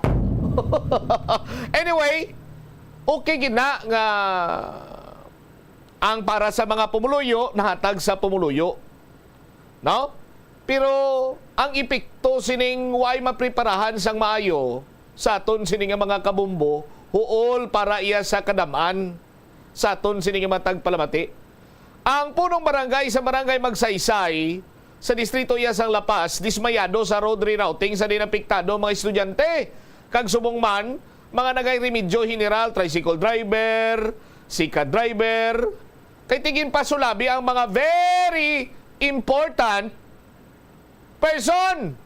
Check tabla si Bombo Jomar Villa sa iya siniiyang report sa nangin sitwasyon kag pag-agunto sa mga motorista kagay na sa aga nga kung pamangkuton mo ang traffic enforcer, hilaw man ang pagsabat niya kung nakaibalo sa kung waay isang nagakigo siniya karon nga sitwasyon. Ang mga gindeploy nga pulis nagakulumuron man nga alas 6 pa ang ila siniyang off. Ginpa-extend sila na kay may VIP ko no. Check ta si Bombo Jomar Villa. Jom sa report, please come in.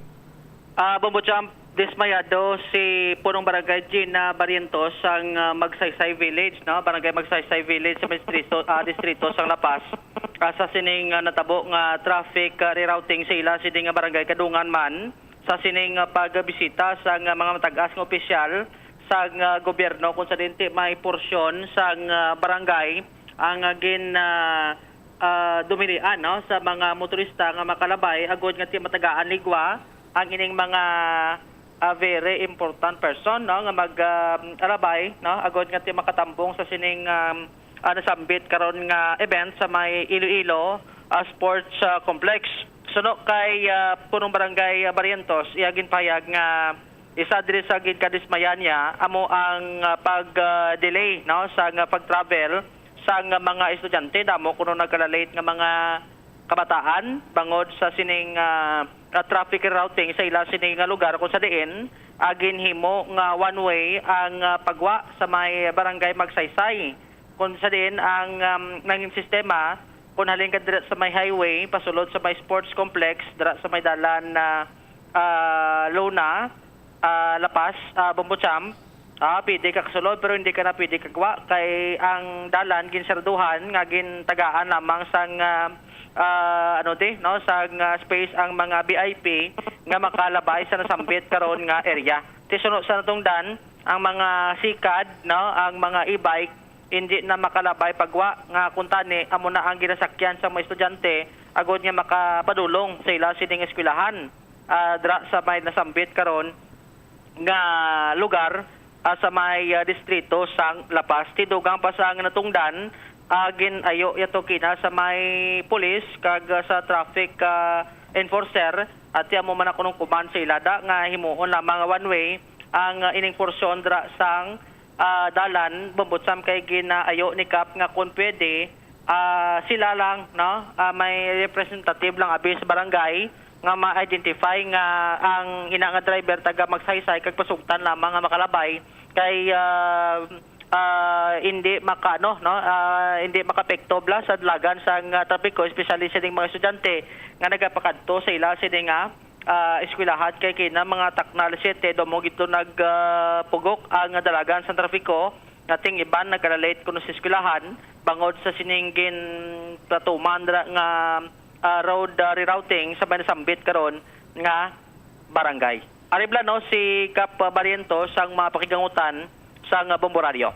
Ang concern ko lang tani nga sa diriho sa one way ipasudlo ng akon nga mga tricycle driver kay para makano man sila nga adlaw-adlaw nga pagkaon kaya mo malang nila nga pangabuhian. Ang iban kuno doon na late eskwelahan? Oo, na late pag sa eskwelahan kay siyempre grabe ang traffic. Pwede man makasulod ang akon nga mga tricycle nga motor kay hindi man na gamay man lang na sila. Pagbalik nila masunod man lang na sila sa daloy sa one way. Kago sa Subong kita ko hindi gid maka-traffic ang akon nga mga siga driver para sa ako nga pumuluyo hindi man sila maka-perwisyo tungod nga mga estudyante ang kay nagulan sila na late kaga ako na kami ang ari man kami makita ko man ako nga pumuluyo kung sino sila nga makasulod amo lang na pangayo ko kay siyempre pangabuyan na nila karon ako ni hatag sila so bali may Kap may baton ka mong information nga Kap may rerouting kaya sa Subong one way din ang nakabaton man kami one way pero ang ginapangayo ko sa pag-meeting nga pwede man ang amon nga sikat pasudlon kaya na-aprobahan to ay siyempre traffic na kay damugid man ang crowd. Pwede na probahan to nga ipasudlon ka mo ay? O kagina nakasulod sila pero subong nga daw ara ang mga VIP naka-close pero napangayo mo pwede gid nga makatuwi dire kun amon lang pero kung hindi nga taga dire hindi pagpasudlon. So anong reaksyon mo sa nito na dismaya ka? Oo kay siyempre ako mga pumuyo nagreklamo ko sa ako. Anong mapalabot mo sa public safety or sa traffic management unit? Ang ipalabot ko lang kung namon pwede gid makasulod kay hindi man mag-traffic gawa kay kabalo man sila ginahamalan ko sila nga hindi gid sila magpasaway pero para makasulod sila makadulong sila sa mga estudyante nga diri sa pamuluyo namon. Pila kasi ka driver apektado Kap? Mga 80 siguro. Ay siyempre hindi man iban mga 50. Si punong barangay Barrientos bumutsam tayong masakit-sakit ni basi ko na mo man gyapon ang sitwasyon blabos kay hasta ko nung buwas ni ang program sa may Iloilo Sports Complex nga tisam ni sige naglantaw karon nga labing apektado actually sa natungdan do hindi man ay first time sa ilang at may mga nagabisita dra no sa Iloilo Sports Complex may mga activity pero doon na sila doon na tingala sila nga may may butang to nga baral nga ginhimo lang nga one way agod nga ti matagaan ligwa ang mga VIP nga makalabay serya kay kun ang tawon do hindi man hambal nga halos tanan nga oras pero may galabay nga VIP do ilisipon malang ti kun tani ginayo sa natungdan nga kun way man lang sa may nagalabay pwede nga buksan nga ti tagaan ligwa ang makalabay ang mga sikat driver agod kati makadulong sa ilang sining mga pasahero nga mga estudyante especially ko na rush hour abumutsam. All right, kung may proper information dissemination kung tani Bombo Jomar hindi man gid mag-amo siniguro ka kapugok ang dalagan sang trapiko, hindi amo sini ka gutok, no? Ginlantaw naton diri sa Facebook page sang Iloilo City Traffic Management Unit ang ila sining traffic advisory yesterday 12 PM. Magamba ka 12 PM Bombomel, ano naman tungang gabi, no? Kiti ang subong alas 12 sang udto kagapon. Alas 12 sang udto 12 PM, no? Sa aton sini nga AM ang sang kagahon, no? Ti 12 PM di kagapon, no? Sa aton sini matag palamati. May nagakigo man sila iyang information dissemination pero medyo bitin-bitin. Kag siguro mas maayo pagid akon 2 cents worth of advice sa Iloilo City Traffic Management Unit sa kay retired Colonel Garbanzo. Sabi, sir, siguro hindi kita mag-depend sa posting sang mga announcement naton sa Facebook page lamang. Mas mayogin kung tani kung ma-disseminate naton properly ni such as damo ka man siguro tinawo dira pagkantuon mo by station, no? Sa aton sinima kabombo kag ipalinton no? Kag siguro hatagan man sang butang naton tsimpo mga 2 days before, sige-sige nga information dissemination para iyang makapreparar ang mga motorista sa aton sini nga mga kauturan. Now, luyag ko lang may baluan kay sa ako nabi nga pag-insindi kung may patigayunon sini nga road closure, dapat mayara ina sang nagakigo sini nga ordinansa. Hindi ko lang gin abi iya ma-sureball gid, no? Correct me if I'm wrong sa mga kabumbo naton dira, no? Contemporary or kay galiway man sang permanent road closure abi Bombomel mo, no? Sa aton sin mga kabumbo. Basta kung mayara gani sa road closure, kinahanglan gid sang ordinansa. Tiyang pamangkot sini karon banwa, although nga nag-post ang Iloilo City Traffic Management Unit, pero las 12 kagapon sa udto sila nag-post. No? Mambal naton bala nga kagapon alas 12 makaparantanan ang or ma-disseminate balaihan ang nagakigo sining information nga mayara sang rerouting, road closure. Kaya tinakabutang di light to moderate. Ti perong eksperyensya kagaina sang mga kabumbo naton hindi ya kay light to moderate. No? Kunti heavy flow of traffic. Sa aton sini nga mga kabumbo. Ang tinutuyo di bala sang aton sini nga mga opisyalis sang gobyerno amo iya ang magserbisyo. From the looks of it, sa aton sini nga mga kabumbo, hindi karon kay serbisyong ila sini nga nahatag. Nahatag nila sa 6,500 guroy nga nagbaton sang ayuda, service ina. Pero sa kadaman, sa aton sini matag palamati, humalin sa estudyante, empleyado, ordinaryo iyang citizen sa syudad sang Iloilo, hindi ya kay serbisyong ila sininagom kunti perwisyo. Damo sinisang nahulan. Tining mga ginahimo sa so-called sulugoon sang banwa, mas madamo iyang nagpamuyayaw ikumparar nimo sa pagdayaw sa pagpanagtag nila iya sa kwarta. Sa aton sini nga mga tagpalamati. Kag if ever gid man balik kita sa information dissemination, isa sa mga kilala naton kagayna na mangkot. Ang ginpamangkot niya, traffic enforcer mismo. Ti mismo traffic enforcer, why man niya makahibalo kung anong sitwasyon, kung anong plastada, kung may ano sa may Iloilo Sports Complex.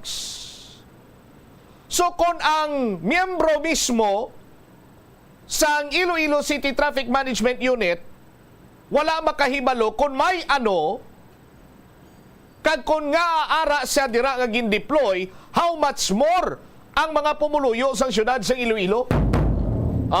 Sa aton sinimatag palamati. Kung tani gin-take into consideration man ining sitwasyon na kadaan sang trapiko diri sa syudad sang Iloilo. Madamo kita iya sa mga mayor nga dalanon nga galamay na lang. Namin ko nga naggalamay, ining naggamay bala kay ti.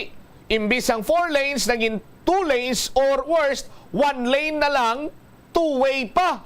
Bangod, nga ginoccupy na gani sining mga merkado naton nga padayon sa karon nga gina-construct. Ti ina nga daan sa aton sining nga mga kabumbo, dapat ginkonsiderar na ina. Kagang ideya balabanwa, since dinagyang festival, pananglitan nga may ara ikaw sang saraduhon, no? Nga porsyon sang dalan, be it mayor or ining ginatawag balayang another term gani isang isa pag alternate nga alagyan. Ang resulta sina diraya banwa pagpugok gid sang dalagan sang trapiko. Sa aton sini nga mga kabumbo. Ti karon 6,500 ang gintipon dito sa may Iloilo Sports Complex. Mayo-ayo na lang kay nag-ulan kagay ina. Pero kung mga subong gurong at simpo kag do subong ara pa to sila nagatagi ti gurong init to. Ti amo na balabanwa? Sa subong ti damo naman iya sang pamaagi. Agod nga makahatag ikaw sang ayuda without sa pagbalandra kag pagpasundayag sang imo sini nga nawong. Kag mind you sa mga politiko, hindi nyo ya pag-akua nga inyo ina. Kay ina iya kwarta sang gobyerno para sa mga pumuluyo. Now karon kumpas ka muna sa ibabaw sang entablado nga do kasubong inyo ina pinangabudlayan. Kumbaga pa manog patigayon lang kamo. Kag konswilo di bubo nyo ina sa mga pumuluyo nga nag-ilihir sa inyo. Pero kung lang taon ta, why sanda it kabaraslan sa inyo Kag para ke nga magbalandra kamo sa inyo sini nga mga nawong dira. Nga magpa idot-idot kamo sa inyo sini nga mga sungad. Sa aton sini matag palamati. Pwede man kamo iya nga makapadala or makahatag sang ayuda through online payment. May kadamo na subong sa mga pamagi para nga no need na iya nga pagkantuon pa ang isa katawo halin pa kung sa diin to nga banwa pagkantuon mo sa Iloilo Sports Complex, halin pa iya sa Villa o sa diin dira pagkantuon mo sa Iloilo Sports Complex, papungkoon mo to inuras kag mabaton malang 3,000 pesos. Titanan sinisayla may mga ATM man bla, may mga online banking man, why not dira na lang ipaagi, abi? Para malikawan naton ang pagtipon sang tawo, pagpugok sa dalagan sang trapiko, ang makatugas ang huol sa kadaman. Kinahanglan ginaiya nga ibalandra tong inyo siniya nga mga nawungaw. Sa aton sinimatag palamati. Abi ganyanay naton, may pista kaya tinamo tao nagkalanto mo, di ba? Sa Kinandan, Bumbumel, kung may pista sa isang lugar, tao gadagsa. Kay mamyesta mo. Ti grabe nga di nagsana isubong sa tao. Lingko anunghan kada simana, kada bulan may pista. Lingko din nga barangay ni. Di ang basa kilala ko sinya ti mangkuton tay 180 ka barangay diri sa syudad, di ba? Sliko hindi, 181. Sinya nga 181. Sliko ti kayang ika 181, 180 ka mga kabarangay sa syudad. Ang ika 181, barangay Munay. Dirugangan ko na lang. Siling ko ba sikon pista sa ika 182 ka barangay? Ang libog ulo sa mga kilala ko ng istoryan ko. Siyas di na. Siling ko ti 182, ika 182 ka barangay, barangay Punso. Siling ko ti pugok tao itong kang mga salakyan dito sa may ungka area. Sunwan na na. May ungka flyover. Sunwan, barangay Punso, ungka. Ang sunto, dito kagina sa may Magsaysay area. May naghutik pag sa akong bumbutsam ang suntre ara sa Freedom. Sa aton sini nga mga kabumbo. Tilang tawan nyo bala? Ang uol sa mga pumuluyo na tuga. Na-late ang mga estudyante, na-late ang mga empleyado, buwinan nila sweldo, nadulaan sa palangabuyan ang 80 ka mga tricycle or tricycle driver dra sa may barangay Magsaysay. Bangod sang kakulang sang information dissemination sa aton sini nga mga tagpalamati. Boy, ano gani boy sistema kung nga kinaras-karas kag gado nagsilalangisag kagina? Ano ganing plastada, boy? Sa aton sini nga mga kabumbore kung pare ko ni. Mga yut opinion siya. Sa aton sini nga mga kabumbo mangkutunta si Pariboy kung anong mahambal niya sa sining pagpugok kang ginasang dalagan sa trapiko kay ging pasulabi ang mga VIP, no? Kay managtag sila kwarta pagkita-kita nila to ila sini nga itsura para nga madumduman sila para nga ti dala na lang pangampanya butuhon sila Isos Maria Kagusip nga sahi isang pamulitika niya ton. Okay na bumbumel ara na si Pariboy. Liyog ko nabi sa aton sini mga kabumbo. Aris Pariboyo dahil lang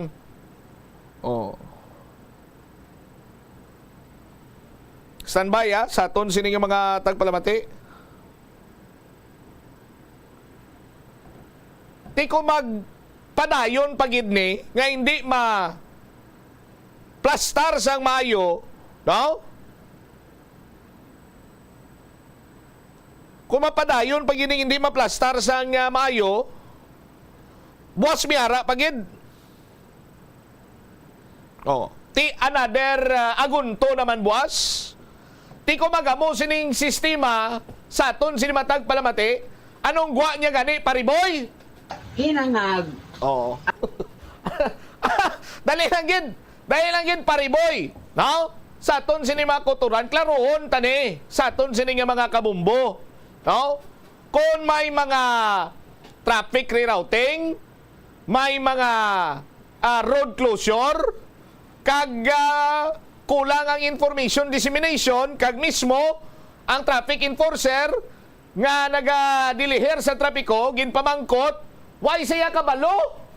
Kung may ti anong mambal mo sini Pariboy? Hinangag.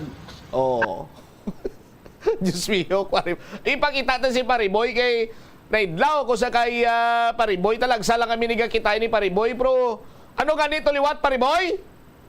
Hinangag. Si Pariboy niya gambala.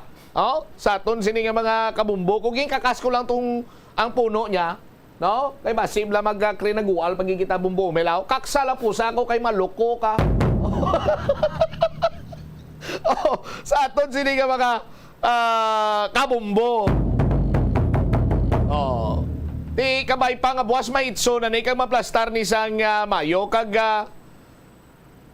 abi ko anay sa panggobyerno nga demokrasya ang nagapangibabaw among pumuluyo. Ti why is it nga ang pumuluyo lang yan permi ang nagantos? Ang pumuluyo lang yan permi ang naisyuwa ang naperwisyuan? Samtang ang mga kuno nagpakanubo, kuno nagapalangga sa mga pumuluyo, sang nagapangayo sang bulig para ini silang iilihir or butuhon, sila yang nagtugas ang perwisyo sa aton sini nga mga kabumbo. Ti mga pulis to kinaga, wiit man to kay niya. Alasay siya op na namon, ginpa-extend pa kami kay may mga VIP. Ti por Diyos por santo sa aton sini mga kabumbo. Para lamang iya sa sining mga dasukol VIP, isakripisyo taya ang huol para sa mga ordinaryo sining mga pumuluyo nga dapat sining gina serbisyuan sang dasukol VIP.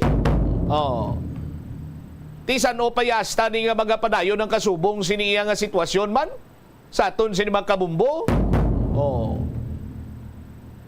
Amo na lang hambal nila nga ngayong tinutuyo, pero damo sini ang naperwisyuan. Tibuasa, kabay pa nga maplastar ini Mayo, madiliher sang eksakto sini kag hindi magpugok ang dalagan sa trapiko. Namin naton hindi magpugok ang dalagan sa trapiko, hindi bala nga do halos siya way na nagahulag. Kay way isang mapreparahan, way isang preparasyon nga Mayo. Or base na preparahan man, kay kumo may mga unexpected insertion nga maabot si amo sini, tilibog ulo karon to yasa nga nakapreparar na, nagsira na ng isag. Sa aton sini nga mga kabumbo.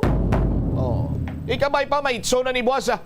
34 minutos sa nakaligad sa takna sini nga launa. Pagbalik naton banwa, istoryahan ta board member na kahilig.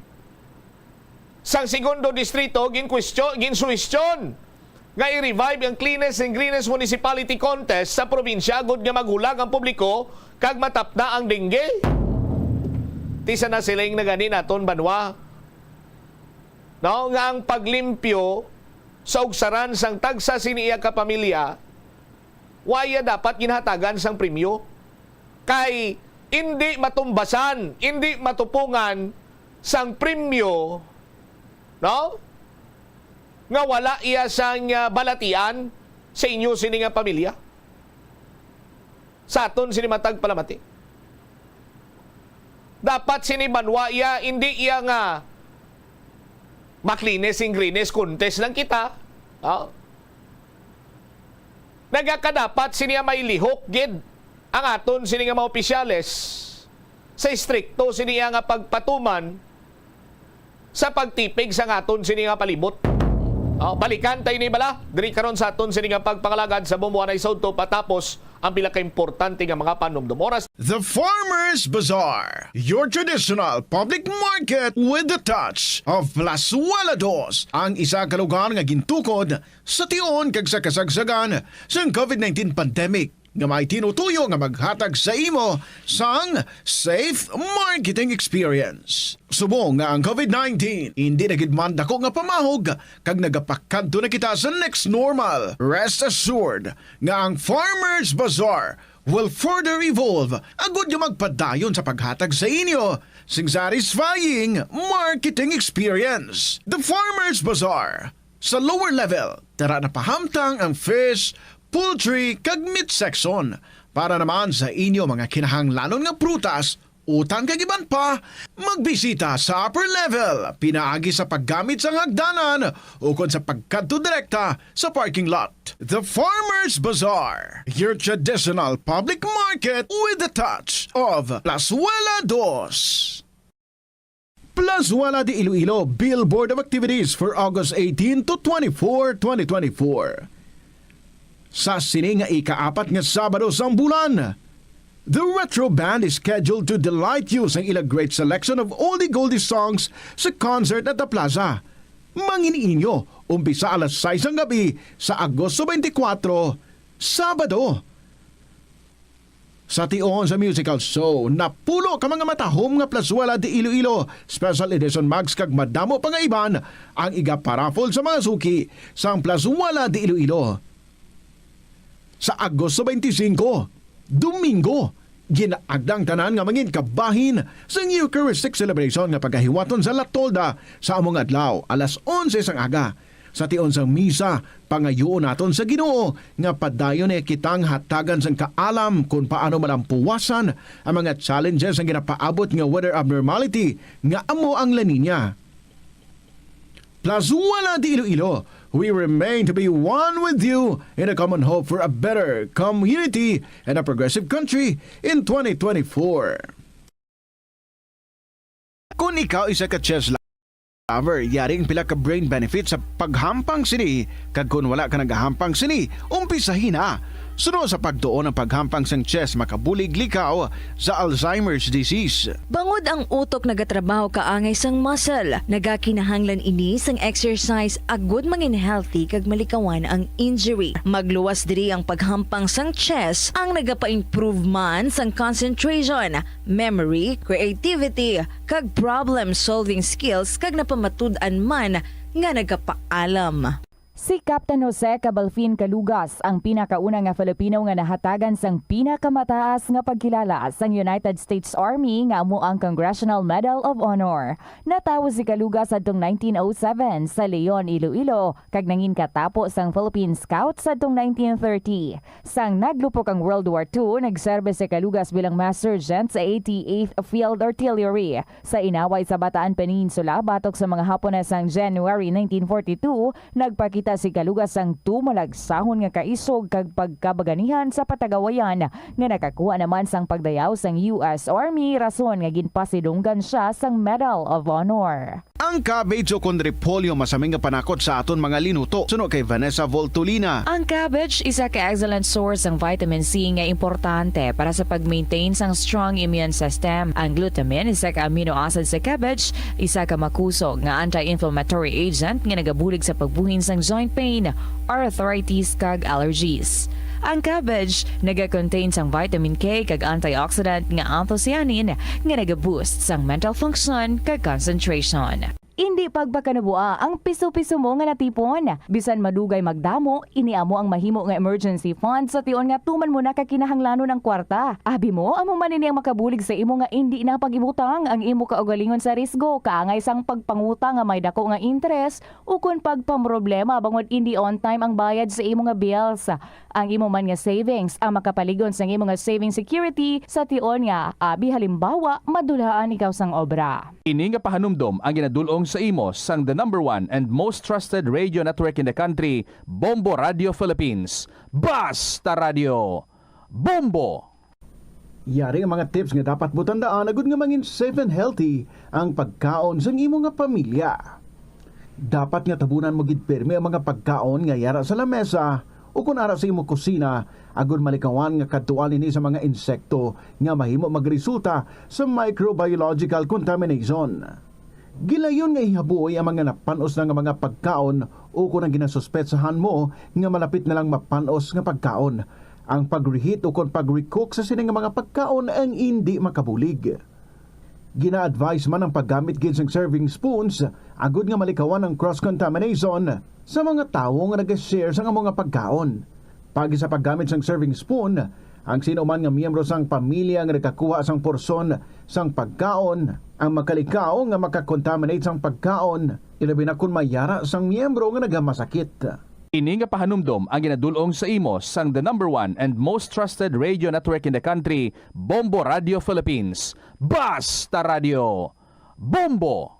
Ang kasubo kag depresyon ang hindi pareho nga balatyagon. Ang depresyon ang hindi gulpiyada lang nga nagakatabo sa isa ka tawo. Masami man nga ginakabig sa mga tawo nga depressed ini bangod sa kasubo nga nagakabatyagan. Ang kasubo, temporaryo lang nga nagakabatyagan sang tawo kag masami nagadugay sang pilalang kaadlaw. Samtang, makabig naman nga nag-experience ikaw sang depresyon kung masobre na sa 3 ka bulan nga nagabatyag ikaw sang kasubo. Importante nga mahibaluan ang mga naga-trigger sa nga mga balatyagon agud nga mahibaluan kung paano ini nga bulngon. Yari ang mga importante kag praktikal nga mga pamaagi agud makakinot sang tubig.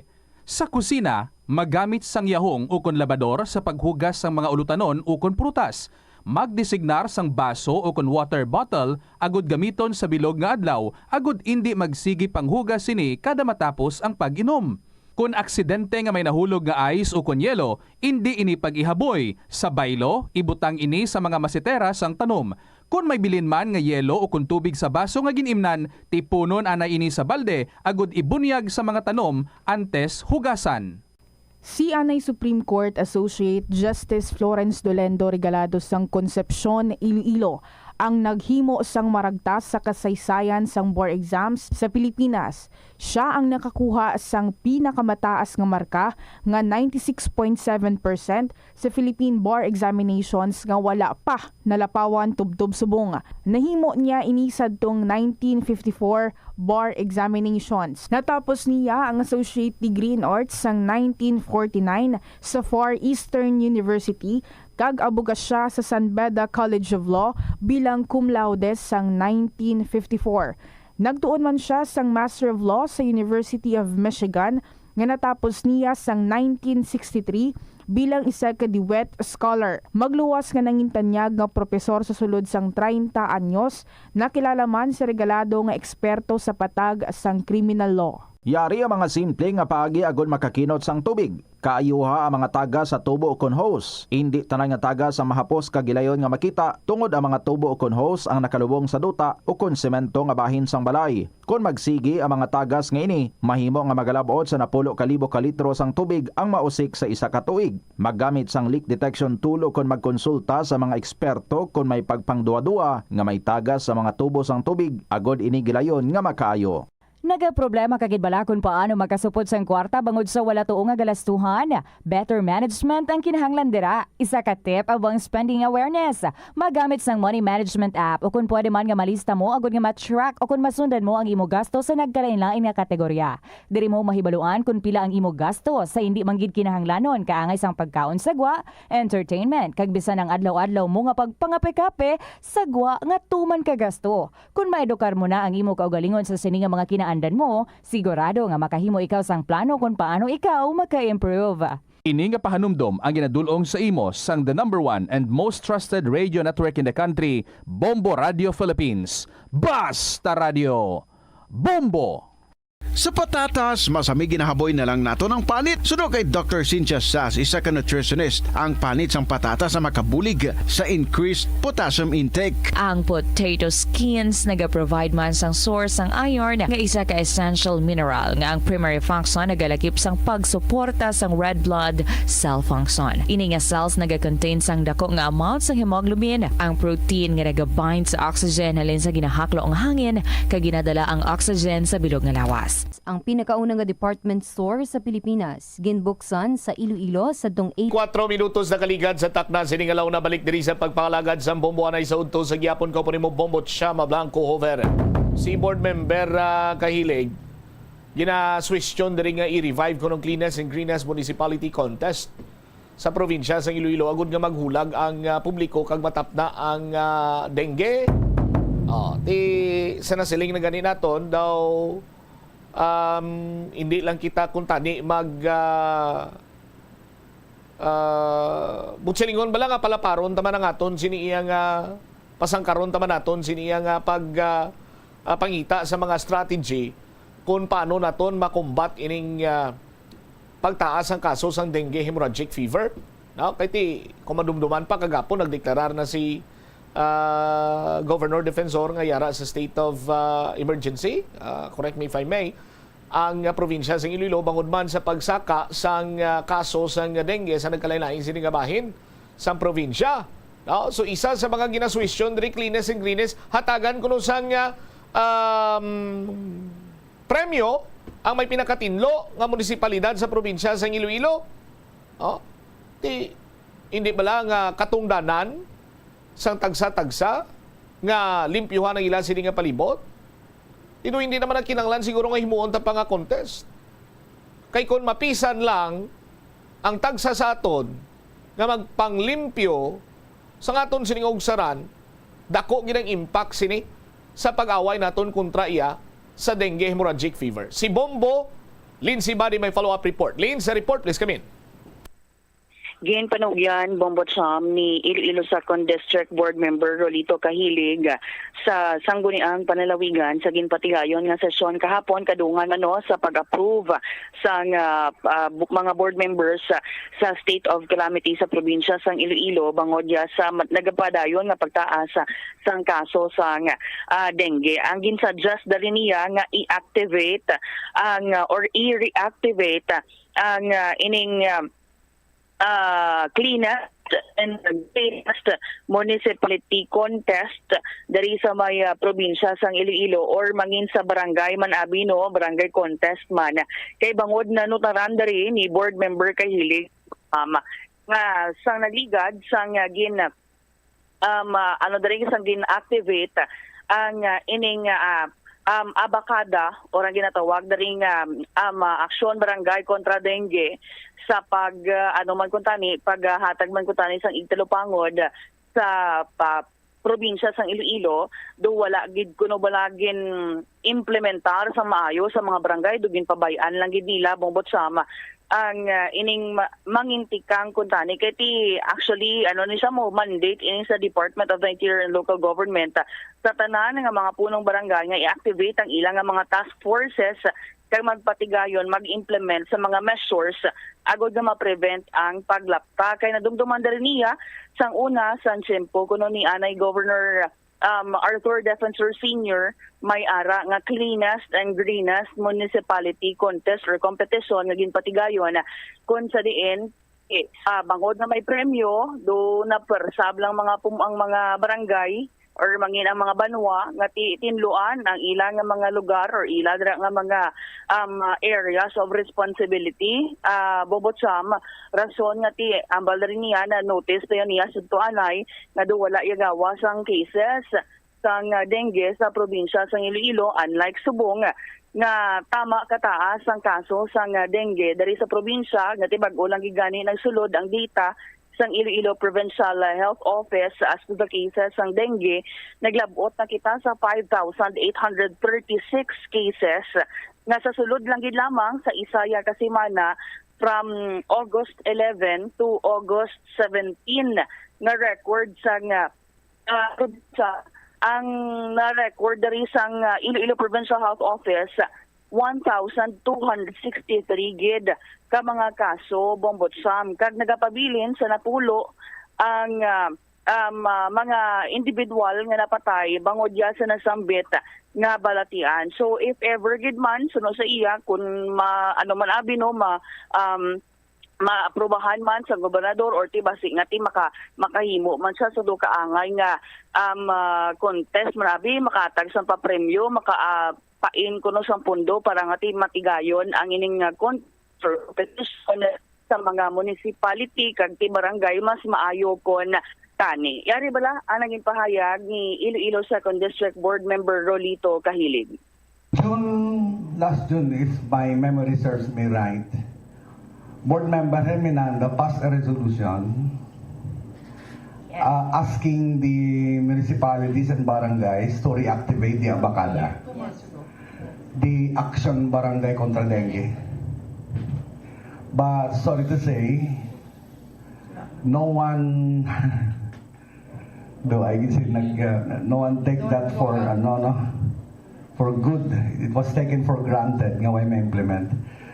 So if mitigating measures, because kung iangat natin diyang dengue every year thereafter, this dengue, this Aedes aegypti, and this chikungunya, albopictus, right, is an environment-related nga disease, no? Kaya nagagaba ang kalibutan, nagatuhaw ang mga insekto ba nagapamatay kang tao. So, the last time that I was mayor of Leon, 2010, the province of Iloilo under the tutelage of then Governor Arthur Defensor Sr. created a province-wide cleanest and greenest municipality competition. That time, why ko nabatian din ito may premyo mo, kada banwa, the cleanest and greenest municipality. Then, nagpanaok sa barangay naman ng level, the cleanest and greenest barangay. So that was initiated by the provincial DALG with the cooperation of the disaster, the health of the province, no? Kaya gina-evaluate ng mga banwa, the time. So hindi mo makita gawa kung may mga balatian, mga ano, no? Because preparadong mga munisipyo. Kaya gina-providean sa naligog sa to, kang prices nga masarangan nanda nga mag-create kang handa nga mga, let's say for example, yung bang basurahan nanda sa MRF nanda na sa mga barangay din mismo. Now, for mitigating measures paghahambalan to get rid of this, no? Siguro diyan kita mo umbisaan na siguro. Pa-contest na lang kita kay may mga tiga pamati bisan pasaran mo resolution mo. Am I right? Just today, the DILG issued. Yeah. So that is my suggestion lang na. Kaya kung naway ka pamati, bisan kin pasaran pa ni Board Herminanda, gani kang resolution to reactivate abakada. Why sing nagapamati? Siguro mas manami ka, boy, premium mo. Pero kung premiuhan mo, guro, mahulag eh. Oo, that is right. Thank you. Nabatian, Bombotsam, si board member Rolito Kahilig. Alright, mayo ang aswestyon, no, ni board member Kahilig, but ang essence bala sang pagpanglimpyo sang aton siniya nga ugsaran para nga balatian malikawan. Usually amo sinabumbulinse, no? Ang pagpanglimpyo sang ugsaran, for example, akon imo ugsaran sang tupad balayta. Hindi man na siling iya pa sang kapitan katungdanan, iya pa sang tagapiyak baryo katungdanan, kundi mismo ikaw nga nagapuyo dira, imo inaiya katungdanan nga limpiwan mong imo sining ugsaran. Rule of thumb na kumbaga sa aton sining pangabuhi. Okay man ina nga Cleanest and Greenest Municipality Contest, may premyo, kay ti ko nang kilala ko pa ang gutom nga soldado, oras lang inabantayan niya mo. Do kasubong mo lang ati kung magamusin ng sitwasyon, no? Kung do wala man lang sa premyo, ting iban dira, masalig na lang na. May kada Sabado may mga naka-green man din nga naka long sleeve nga nagabitbit ka silhig, pala, sako, kung ano pagida nga mga gamit sa pagpanglimpyo, gali ang pamangkot naman mo bulin si ko nagapanglimpyo giman sila kay basi ko nagapulo pa picture lang. Oo, amo gani Bombotsam no. Kay ti bala mo kun kay isa nga daan ang aton nga mga pumuluyo kido kinanglan mo gid bala na i-remind nga maninlo kay bang isa gaklipat man Bombotsam mo mag paninlo sang ilang ugsaran kuntani. So mas maayo man ni kuntani nga may contest mahatagan man bala kun mo ang ibaan to gani nga mga board members naton nag-suggest man Bombotsam no kun pwede nga ti basi pwede pa lang ma-incentivize ang ining pagpaninlo man sa pipila man naton ka mga pumuluyo, pero ti inatanan na suggestion man lang at bangod sa kahapon amo man ang pag-declare sa state of calamities at intas Iloilo Bombotsam. Ti katungdanan mo na responsibilidad mo na hatagan ka pa incentive kay ginhimo mo. Just like pala kagabi, ang hambal man ni Bumbudyan, parehas pala sa pulis. Di katungdanan kang responsibilidad sa aton sini kapulisan nga magpangdakop sang kriminal, tapos butangan mo pa sang reward. Yanong guwaya sinakaroon, kung guwaya sang reward, hindi galing pagdakpon sang pulis bisan kriminal. Kagati, agamay man lang actually ang pondo sang probinsya Bombotsam, even sa ilang gamay man lang pundo sang probinsya, nagdeklarar si Gubtuto state of calamity, painanta pagidya sang pundo para iya sa premyo sang may pinakatinlo sining munisipalidad. Why natabi nga ibubuta na lang inatanan sa dengue kits, sa mga kinanglanon sang mga nagasufrer sang dengue kitikon may balatian kaya nga dengue subong bumbulinsi hindi man niya lang ulangong gasto. Oo. Amugid, especially kung mga sa private kapag abing nga ospital dari confine kay bangod nga ti iba nga mga ospital dari sa aton based man sa aton nga mga nakuha nga mga information ti damo naman bombotsam no mga na-admit sa mga public hospitals pero ang dapat nga ti mabalaan man sa publiko nga ang pagpaidalom sa dengue testing wala man inabayad basta sa mga district hospitals naton darigin patigayon sa probinsya sang Iloilo kay basta ibala magsiling ang aton nga mga pumuluyo nga tiway sila kadto sa ospital kay nakulbaan nga may balaydan magpa-test pero ti sunod dari kay Iloilo Provincial Health Officer Dr. Marian Socorro Quinyon wala na iyabayad bombotsam ang dengue testing sa aton 13 ka mga district hospitals dari sa may probinsya sang Iloilo. Wala bayad pero ti bastante bala ang dengue kits or dengue testing naton? Actually, amo na sa ang isa sa mga ginpainan sang pondo for quick response fund naton bombotsam which is 5 million pesos ihatag ina siya ngini mga dengue kits sa aton 43 ka mga local government units kag 13 ka mga ospital diri sa may probinsya sang Iloilo bombotsam.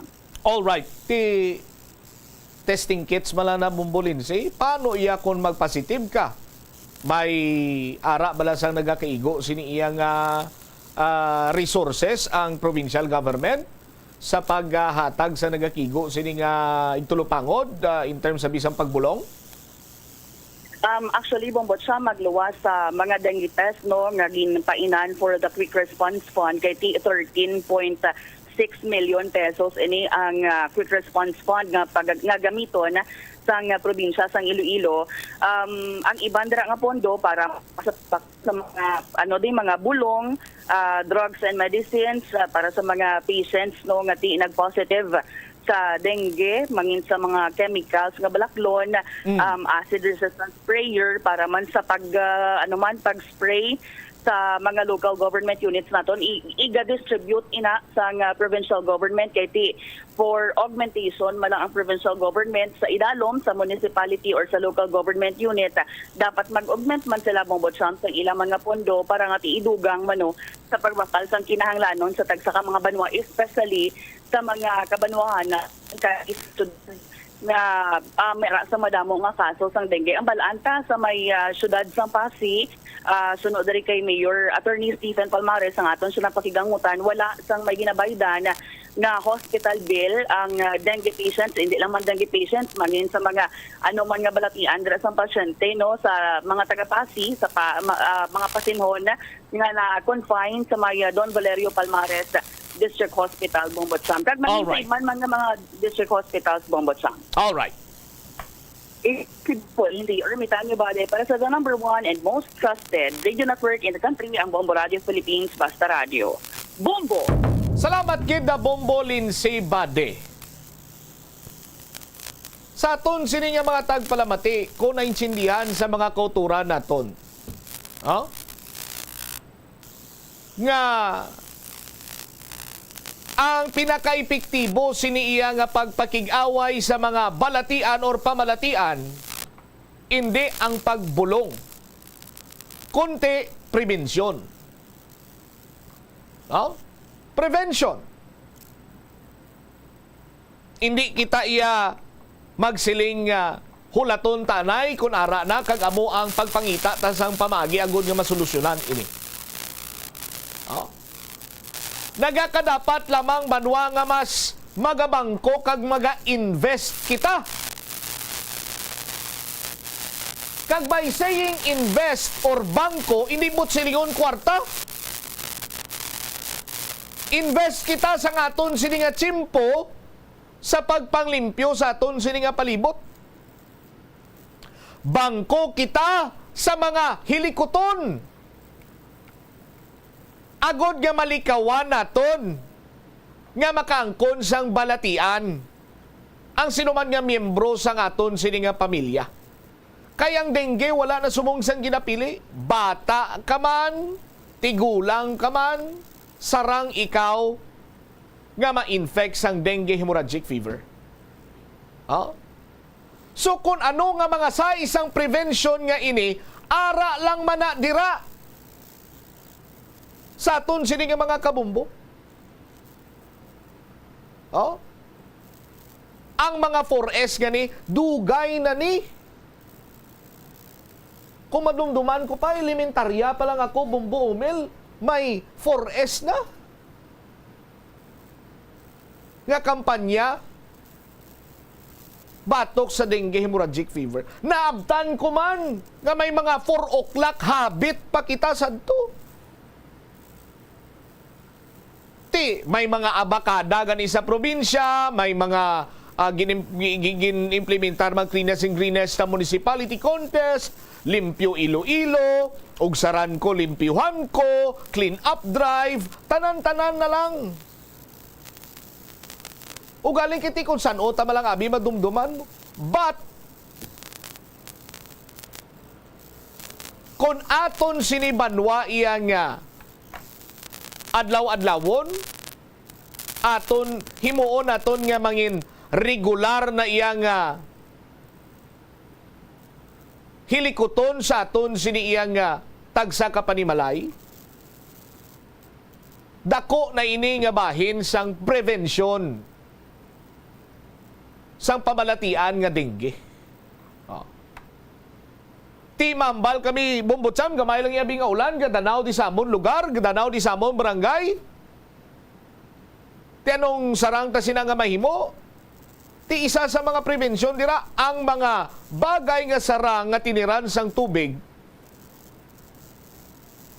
Kung hindi pagpakulbon, dapat i-dispose yun na ini sang eksakto. Kung mga lata dira, kung mga guma dira, pwede gini na ma-recycle. Oh? Bangko invest kita sa pagkapisan. Oh? Kay ti, ang reward sini, sobra pa sa premyo sang Cleanest and Greenest Municipality Contest. Ang reward sini, sobra pa sa kwarta. Sa aton sinimatag palamati. Kay pinsaron mo na lang kung mangin pabaya kag matamad ikaw, kag hulaton mo pa yung mga nakalong sleeve nga nagasuksok sang long sleeve nga kulay duag abukado na no? Oh? Ti kung saan mo lang na madumduman, kagang iban sinadra, bro bit-bit na nakapala, bro bit-bit na nakasilhig, kasako kag magpropa picture, instant 2.5. Oh. Di ba? Sa aton sinimatag palamati, oh, kung tulisan pa mga barangay opisyal nyo, 2.5 imo, 2,000 lang, kay 500 akon. Oh, hindi na. Oh. Kung saan pa bala ko nang kilala ko, hindi na, estimate ko na pre-baw, estimate. Oh.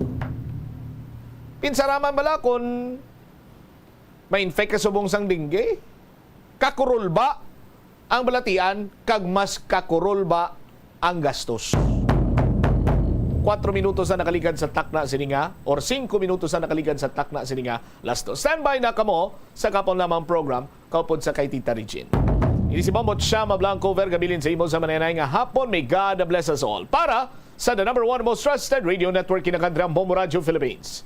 Basta Radio, Bombo Ora. The Farmers Bazaar, your traditional public market with the touch of Plazuela Dos, ang isa ka lugar nga gintukod sa tion kag sa kasagsagan sa COVID-19 pandemic nga may tinutuyo nga maghatag sa imo sang safe marketing experience. Subong nga ang COVID-19 hindi na gid man dako nga pamahog kag nagapakadto na kita sa next normal. Rest assured nga ang Farmers Bazaar will further evolve agud yung magpadayon sa paghatag sa inyo sing satisfying marketing experience. The Farmers Bazaar. Sa lower level, tara na pahamtang ang fish, poultry, kag meat section.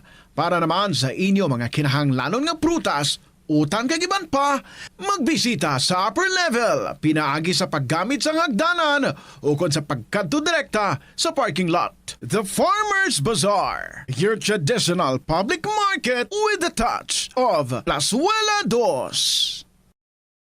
Plus Wala de Iloilo Billboard of Activities for August 18 to 24, 2024. Sa sini nga ika-4 nga Sabado sang bulan, the Retro Band is scheduled to delight you sa ilang great selection of oldie goldie songs sa concert at the Plaza. Manginiinyo, umpisa alas 6 ng gabi sa Agosto 24, Sabado. Sa tion sa musical show, napulo ka mga matahom nga Plaswala de Iloilo Special Edition Mags kag madamo pa nga iban ang iga-paraffle sa mga suki sang Plaswala de Iloilo. Sa Agosto 25, Domingo, ginaagdang tanan nga mangin kabahin sa Eucharistic celebration nga pagkahiwaton sa Latolda sa among adlaw alas 11 sang aga. Sa tion sang misa, pangayoon naton sa Ginoo nga padayon kitang hatagan sang kaalam kung paano malampuwasan ang mga challenges ang ginapaabot nga weather abnormality nga amo ang La Nina. Plaswala de Iloilo, we remain to be one with you in a common hope for a better community and a progressive country in 2024.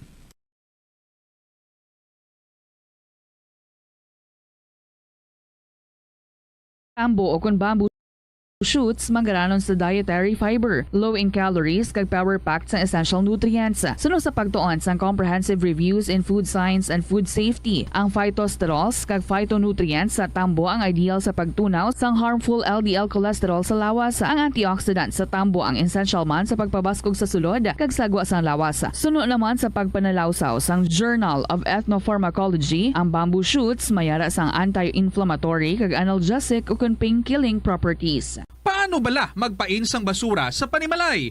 Magpreparar sang separado nga suludlan para sa wet kag dry kitchen waste. Magpreparar sang duha ka mga suludlan para sa dry waste sa bilog nga balay, isa sa plastic kag isa sa papel. Ibutang sa isa ka suludlan ang mga bagay nga pwede pa magamit liwat ukon mabaligya kag ihaboy naman sa gwa sang puluyan pakadto sa basurahan ang mga wet wastes. Makakinot kag makakwarta ka na, makabulig ka patipig kag sa katinlo sang imo palibot. Hindi ako ne. Kada 39 segundo, may isa ka tawo nga nagakabiktima bangod sa paggamit sang computer. 8 ka milyon sa kada tuig ang ginaatake sang hacker.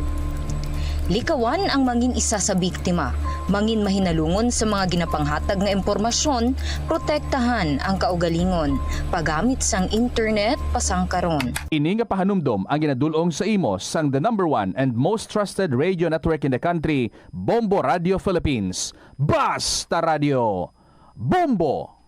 Sa pagbugtaw mo sa aga, cold baladayon nga tubig ang imo ginainom? Ay, dali lang, wait a minute, para sa ininit. Suno kay Dr. Deborah Weatherspoon, isa ka advanced practice nurse, mas maayo nga mag-inom sang alabaab nga tubig sa aga. Paathag ni Weatherspoon, iniya nagabulig sa lawas nga magpagwa sang toxins kag naga-improve sang imo blood circulation. Sa mga babayi, ang pag-inom sang alabaab nga tubig ay nagabulig man kung ikaw nagasuprer sang period cramps. Kung sa dalan, importante ang speed bumps, amo man ina sa imo galastuhan. Butang kasang slow down nga barriers para mahagan-hagan ang imo galastuhan. Lakip sa sini amo ang pagkakasin ng payment information alin sa shopping apps o kon mobile devices, paghimo sang barriers sa tunga sang shopping cart kag check out. Hindi ka man mag-subscribe sa promotional email sa context kung nabudlayan ikaw mangindi sa sale. Kung kakasun mo ang convenience sa spending, mas makasave ikaw sang imo pinangabudlayan nga kwarta kag sigurado nga malabot mo ang imo financial goals. Ini nga pahanumdom ang ginadulong sa imo sang the #1 and most trusted radio network in the country, Bombo Radio Philippines. Basta Radio Bombo! Ang Iloilo ang pinakauna nga syudad sa luwas sang Manila nga nakaangkon sang direct shipping lines padulong sa iban nga mga pungsod. Halin sang 1855, nagaserbe na ang Port of Iloilo nga alagyan sang mga international shipping lines nga halin kag padulong sa Australia, Hong Kong, China, Singapore, Europe kag Amerika. September 29, 1855, sang ginbuksan ni Queen Isabella II sang Spain ang Port of Iloilo para sa international market. Mas nangin mahapos pagid ang trade sa tunga sang Iloilo kag Europe, ilabi na sa United Kingdom sang nabuksan ang Suez Canal sadtong 1869. Ang Ilonggo nga si Eugenio Eugene Torre amo ang una nga Filipino nga nakaangkon sang titulo nga chess grandmaster matapos siya ang nagdaog sang silver medal sa ginhiwat nga 21st Chess Olympiad sa Nice, France sang 1974. Sang 1976 sa isa ka chess tournament sa Manila, naghimo pagid sang maragtas si Torre bilang una nga nakaluto sa sadtuanay world champion nga si Anatoly Karpov sang Russia. Si Torre ang nangin malapit man nga abyan sang American chess grandmaster nga si Bobby Fischer. Natawo si Torre sa Iloilo City sadtong November 4, 1951.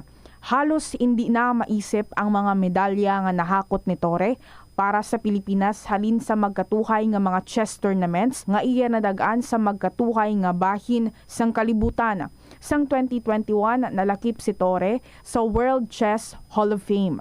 Wala sang adlaw nga ginapili ang mga aksidente. Gani ari ang mga tips nga dapat tandaan sa tion nga nagamaneho. Una, regular nga i-check ang kondisyon sang salakyan, lakip diri ang tire pressure, bastante nga oil kag brake fluid, kag ang side mirror ang dapat nga yara sa insakto nga anggulo. Siguraduhon nga hugot pa ang mga breakers kag matinlo ang air filter. Ikaduha, mag-seatbelt apisar malapit lang ang kaduan. Ikatatlo, mag-signal sa tion nga nagaliko. I-on ang signal light kung ikaw ang yara sa ginabanta 300 katapaka halin sa imo likuan. Ini nga pahanumdom ang ginadulong sa imo sang the number 1 and most trusted radio network in the country, Bombo Radio Philippines. Basta Radio! Bombo!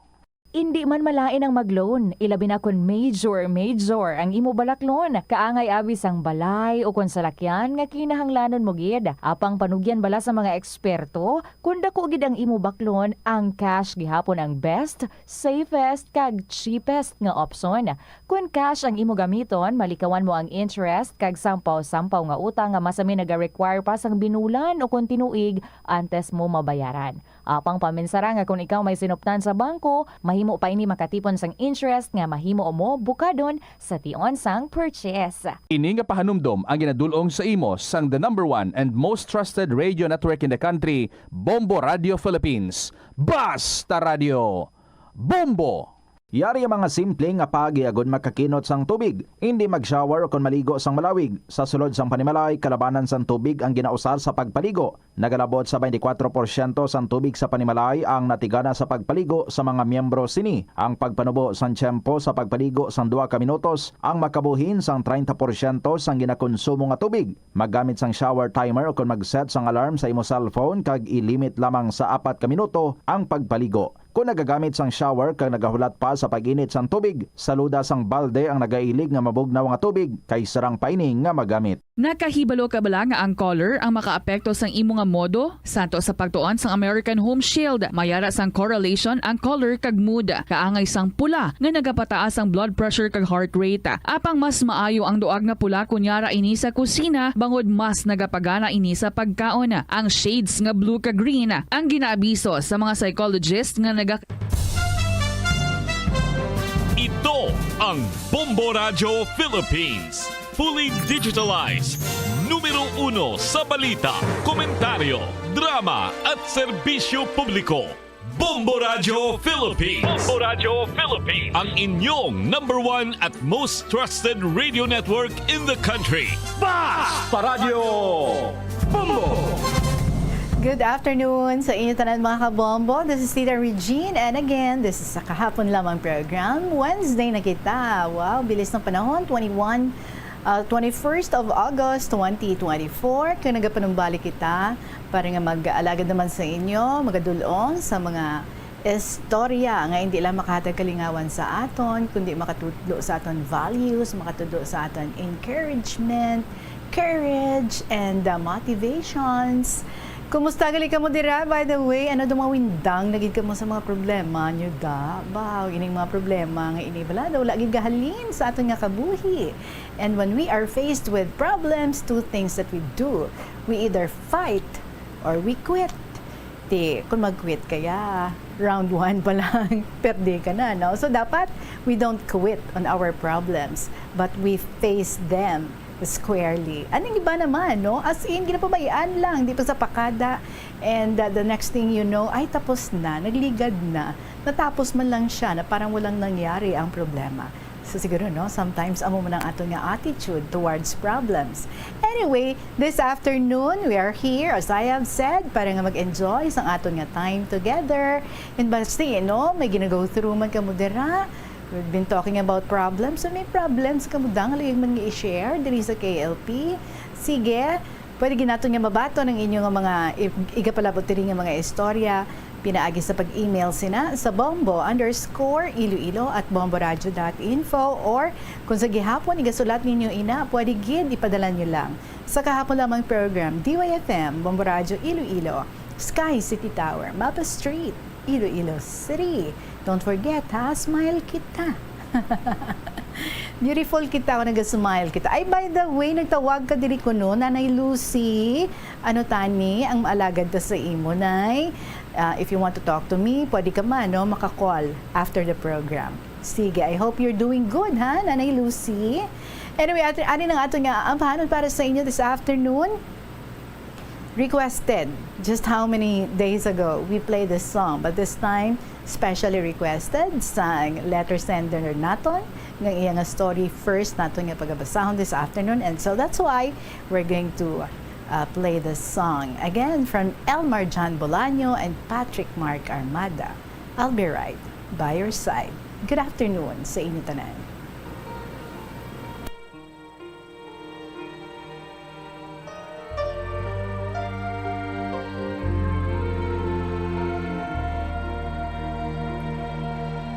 I was hurt and I was fooled by love and by wounds. I wanna break free from the past that's there, but here you are to remove that pain. How lucky am I to have you, baby? Please stay with me, stay with me.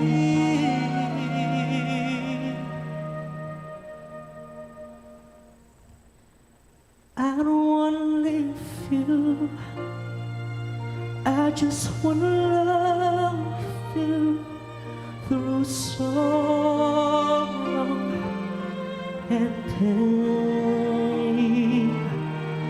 I know you'll do the same, no matter what happens over time. I'll be right by your side. I'll be right by your side.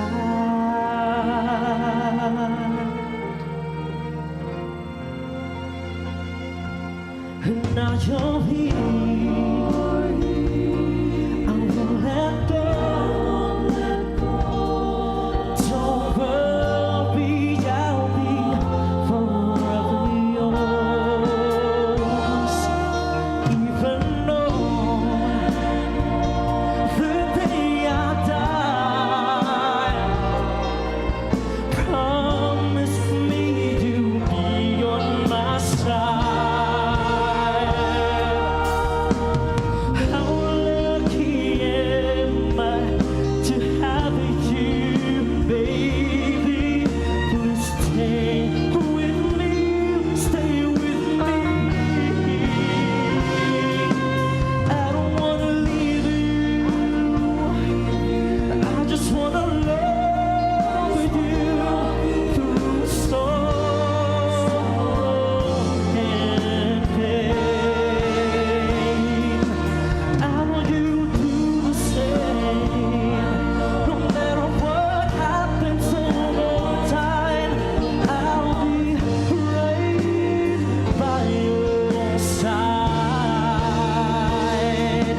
I just wanna love you through sorrow and pain.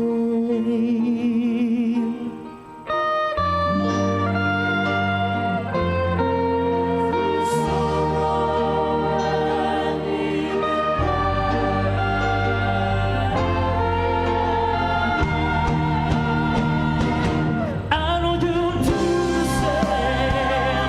No matter what happens over time, I'll be right by your side. I'll be right by your side. I'll be right by your side.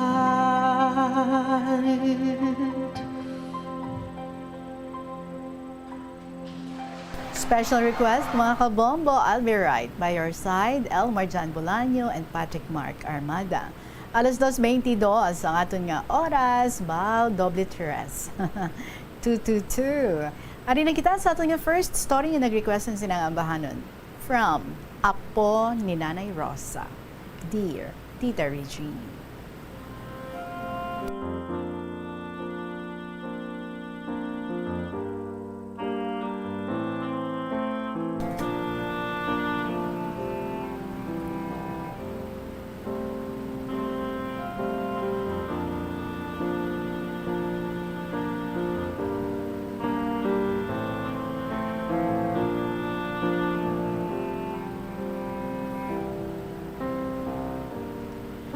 Maayong adlaw sa imo, kasatanan nga listeners sa inyo nga show.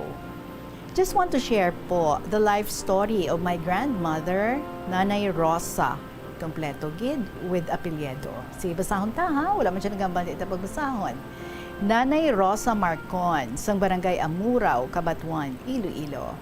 She's your number one fan po. Abaw So may time nga hindi gid kami pagsapakon kay ga-focus gid siya pamati sa inyo nga program. Hindi man na siya makakita pero kamugid naghatag sang kasanag sa iya life through your stories. Sa dalaga pa si Nanay Rosa, isa siya ka mahuluyaon nga klase nga babae. Bisan magupod siya sa mga lalaki, hindi gid siya. Wala gani-gumigo. Kaysa pananawan niya, tanan nga tawo gabantay sa hulag niya. Apang sadto, nagdesisyon ng iya ginikanan nga ipakasal siya sa isa ka soltero nga taga Cabatuan, Iloilo nga bata sang family friend sang iya nga tatay kag nanay. Daw arranged marriage. Nagkadto si Nanay Rosa sa Iloilo halin sa Negros para ipakilala siya sa kay Onyeng, ang soltero nga ipakasal tani sa iya. Sa sobra ka mahuluyaon ni Nanay Rosa, naglayas siya kag nagbalik sa Negros para manago. Bangod sa ginobra ni Nanay, doon pa kahuyan niya iya pamilya. So amo to, gipabalik si Nanay sa Iloilo para magpakasal. Sa Iloilo na si Nanay, hindi gid siya maghulid kay Tatay Onyeng magtulog. Kay basi bala, ano ang isipon sang iban. Amo to ang gasulod sa utok ni Nanay, bisan balaan niya nga asawahay na sila. Gaupod si Nanay tulog sa utod ni tatay nga babaye. Pero as years go by, na-learn niya nga palanggaon si Tatay Onyeng. Nabuo ang ilang pagpalanggaanay. Si Nanay kag tatay, may anom ka mga bata. Si Lucia, si Ipin, Edgardo, Bebing, Noli, kag Nona. Mahambal nga mayad nga iloy si Nanay, kay nakapagpahanggod siya sang mapisan nga mga bata. Gintudloan ni Nanay ang iya mga bata sa mga mayad nga layi, kay ginatagan sang intsakto nga pagpalangga. Pati kami nga mga kaapuhan ni Nanay, mapinalanggaon sa isa kag isa, kay amo na ang tudlo ni Nanay. Wala hisaay, wala dumtanay, daog ka isa, daog ka tanan. Sa napatay si tatay, amo to ang pinakasubo nga nakita ko nga natabo kay Nanay. Mabatyagan mo gid ang pagpalangga na sa tawo. Do sang una, ginpalagyuhan yan na lang. Nga sang una, ginpalagyuhan na lang. So bisan bata pa ako sang tiyempo nga to, nabalaan ko gid ang itsura sang tunay nga pagpalangga. Samtang gamalam si nanay, nagamat-amat naman dula ang iya nga panulok. Nagamat-amat nga hindi na siya kakita. Radyo kag ang show ni Tita Regine na lang ang iya kasadyahan. Kami nga mga kaapuhan ni nanay, kada may problema kami, gakadto kami kay nanay. Mag-istorya sa iya sang problema. Para maka-voice out lang, kag matudloan na kami sang kung ano dapat obrahon. Galing, samtang gadugay ang istorya na, isalot gid ang isa. Mas istorya nga nabatian niya kay Tita Regine. So naparealize na sa amon nga may ara pa nga mga tawo nga mas nabudlayan kaysa sa sitwasyon namon. Ang mga lagi kag tudlo ni nanay nadalagid namon hasta sa pagdako. Si Nanay Rosa, simple lang nga tawo, pay nakaobra siya sang pamilya nga hindi man perpekto pero puno sang pagpalangga kag respeto sa isa kag isa. Salamat sa pagbasa sang story sang ako Nanay Rosa. More power sa inyo nga program. Request ko tani isang favorite song ni Nanay Rosa nga I'll Be Right by Your Side by Elmar Jan Bolaño and Patrick Mark Armada. Thank you. Sa liwat, ini ang apo ni Nanay Rosa.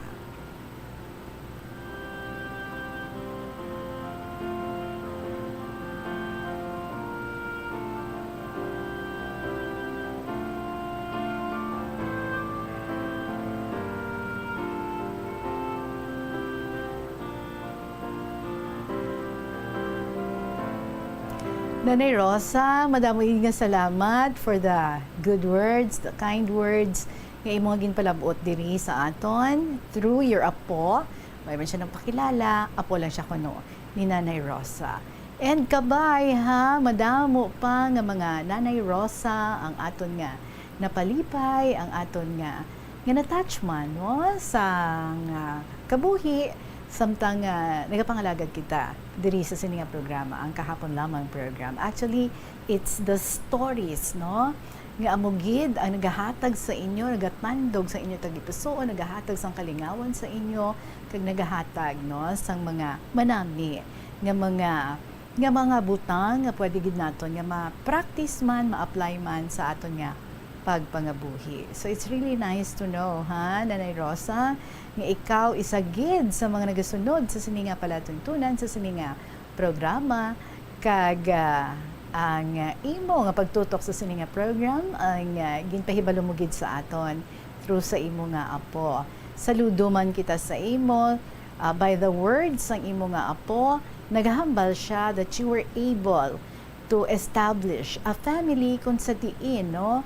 Nagathrive gid ang love, ang understanding, ang matuod-tuod nga pagpalangga. Kag kanami isang imo nga gin-impart sa ila, ang kadalagaan sang isa, kadalagaan sang tanan. That should be, no, what a family should be about. So I hope nga through generations, ang ina nga legacy nga imo nga igabilin sa imo mga kabataan, sa imo nga mga kaapuhan would just continue. Well, everything that we do, the reasons for everything that we do is all about love. Hindi ba la? Because God loved us first.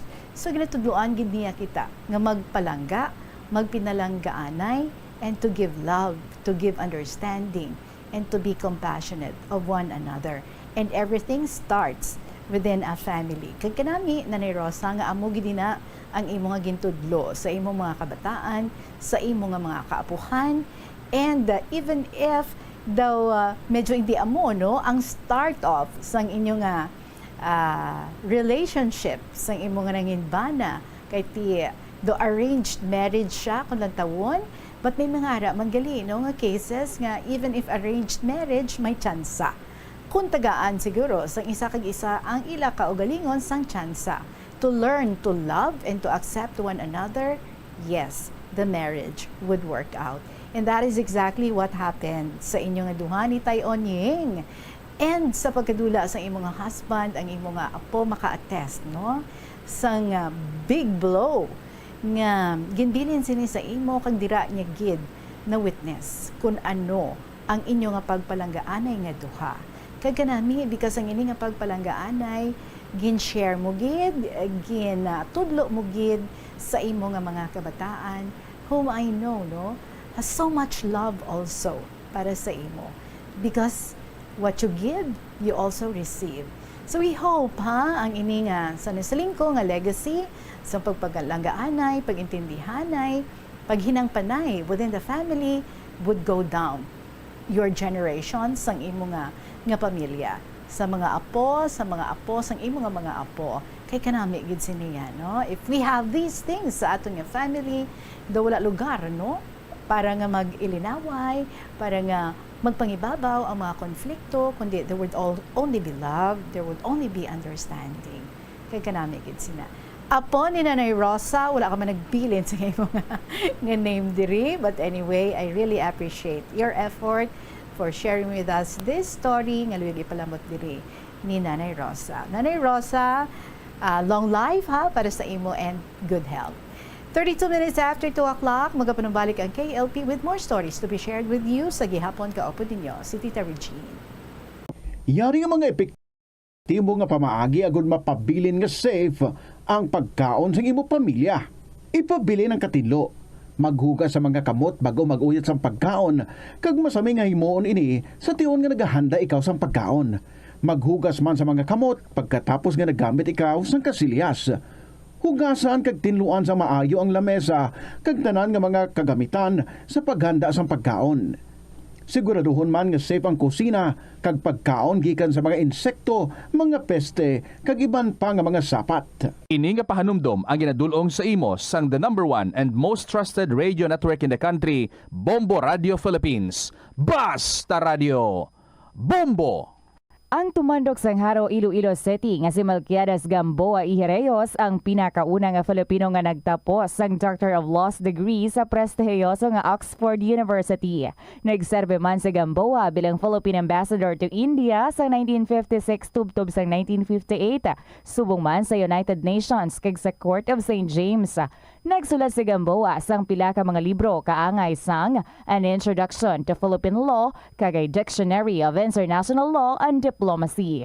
Ang pagpanguyab ang hindi man dapat kahangawan suno sa mga eksperto bangod isa ini ka natural nga proseso bilang response sa kakapoy apang ang ginpaandam sa mga eksperto amo ang sobra-sobra nga pagpanguyab sa diin masobra ka isa ang pagpanguyab sa sulod sang isa ka minuto bilang panugyan sa mga eksperto. Mas maayo gid nga magkonsulta gilayon sa doktor kung may nanutisyaran nga increase sa pagpanguyab, ilabi na gid kung wala man lang sang matumod nga rason.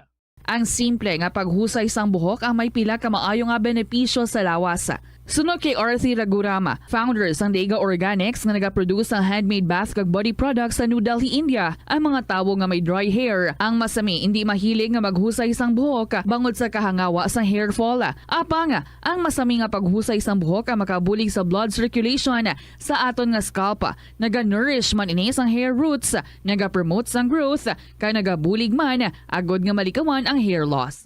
Sa aroma kag soothing feeling sa pag-inom sang tea, ang rason sang kadamaan nga paborito nga imnon ang tea. Sunod kay Ansley Hill, registered dietitian sa Western Oregon sa Estados Unidos, ang masobra 3-4 katasa nga pag-inom sang tea sa isa ka adlaw ang makadala sang hindi maayong nga epekto sa lawas. Kinahanglan nga moderate intake lang sa tanan nga ilimnon agod ma-achieve ang healthy living.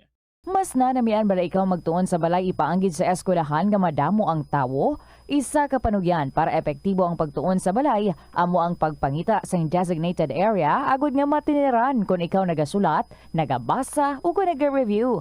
Pwede man nga lamesa sa kusina o kung sa desk sa sang inyo nga balay, pero hindi gid magigda sa imo nga katre samtang nagatuon. Ini bagod nagakatemptar gid ikaw nga magpiyong-piyong, tubtub nga dalayon na ikaw nga matulugan. Siguraduha man nga malimpyo kag organisado ang lugar nga imo ginatun-an. Ini nga pahanumdom ang ginadulong sa imo sang the #1 and most trusted radio network in the country, Bombo Radio Philippines. Basta Radio! Bombo! Yari nga mga epektibo nga pamaagi agud mapabilin nga safe ang pagkaon sa imo pamilya. Lutoon sa maayong pagkaon, ilabi na ang karne, manok, itlog, kag mga seafoods. Sa pagluto sa mga pagkaon nga may sabaw o konsarsa, pabukalan, kag paturon nga nagalabot ini sa 70 degrees Celsius ang temperatura. Bag-o kaunon, initon sang husto ang mga nabilin nga mga pagkaon o konsudan. Taguon ang pagkaon sa husto nga temperatura.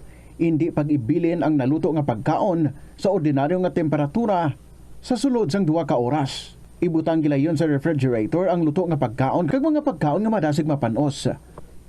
Ipabilin nga mainit o kung masobra sa temperatura nga 60 degrees Celsius ang luto nga pagkaon, bago ini ihanda sa imo pamilya. Hindi pagtaguon sa madugay ang pagkaon mangin sa refrigerator. Ini nga pahanumdom ang ginadulong sa imo sang the #1 and most trusted radio network in the country, Bombo Radio Philippines. Basta Radio!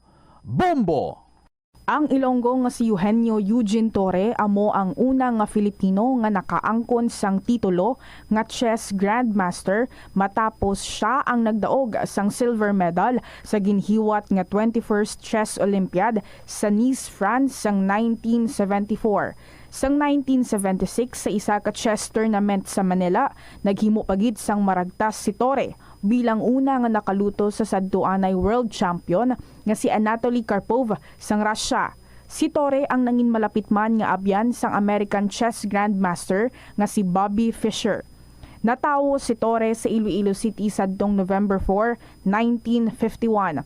Halos hindi na maisip ang mga medalya nga nahakot ni Torre para sa Pilipinas halin sa magkatuhay nga mga chess tournaments nga iya nadagaan sa magkatuhay nga bahin sang kalibutan. Sang 2021 nalakip si Torre sa World Chess Hall of Fame. Yari ang mga household level fire safety measures nga dapat tandaan agud makalikaw sa sunog sa balay. Hindi magbutang o kung magtipon sang flammable substance o kung chemical nga makatugas ang sunog sa kusina o kung sa sulod sang balay.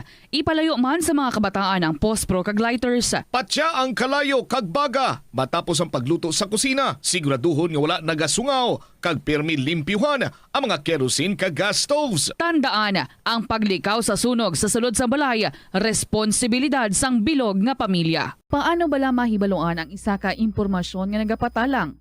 Saan patuloy tayo with another story diri sa KLP from Mama Vance, sang probinsya, sang Iloilo. Dear Tita Regine.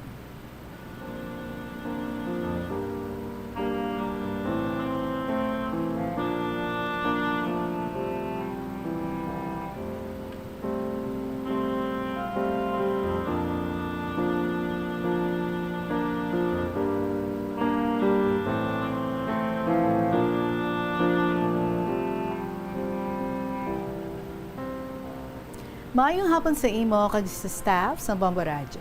Tawag ako kay Mama Vance, 66 years old, kaya nagapuyo sa probinsya sang Iloilo. May 3 ako kakabataan, 2 ang lalaki, kagang agot, babae. Balo na ako. Subang ko, tagon ta kay Jason.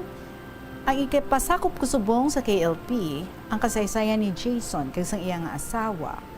Pasensya ka na tita sa agi ko ha, kay nagakurog ang akon kamot, ang akon alima, tungod may sakit man ako nga ginabatsyag. Pasensya ko na kung lain-lain nga lingwahe ang mabasa mo. Tungod nga taga-Negros gid ako. Ang madumduman ko lang tita, ibalik ko sa istorya ni Jason kag asawa niya. May 4 sila ka bata, by the way asawa niya gali, tagon ta lang kay Rose, taga-Antique ini siya. Ang subang nila, tagon ta lang kay Maymay. Kagang ikaduha, tagon ta lang kay Natalia. Kagang ikatatlo, tagon ta lang si Nicole. Kagang gamay nga bata, 6 months old pa lang. Bala mo tita Reg, nag-positive sa dengue, ining si Nicole. 4 ini siya katuig. Pagbalo ko na hospital ang bata, ginatake ako sang nervyos. Balan mo nag-connect sa akong lawas. Hindi ako makatulog. Gina-insomnia ako. Nagalingin dayon ang ulo ko. Puwerte ang kulba ko. Nag-text ang agot ko nga makadto anay diri sa Kalaparan kay na hospital si Nicole. Direkta ka lang dayon sa hospital, amo ni nga hospital, kay eto to siya na admit. Waay na ako nakabalo sa text niya. Ang partner ko, sang gabi nga na, way kami sa pakanay. Sagwa siya nagtulog. Ti ang kwarta ko, 600 pesos lang. Sa isip ko, Tita Reg, kung hindi ako pagtagaan kwarta, mangita ko hulaman sa molo. Baw Diyos ko, waay na ko tinulugan.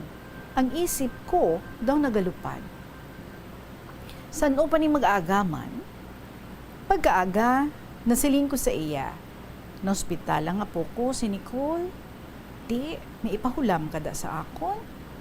Sabat niya, ginaaway mo ko o sa akon ka mahulam? Siling ko. Di kundi ka, to kundi ka, di okay lang.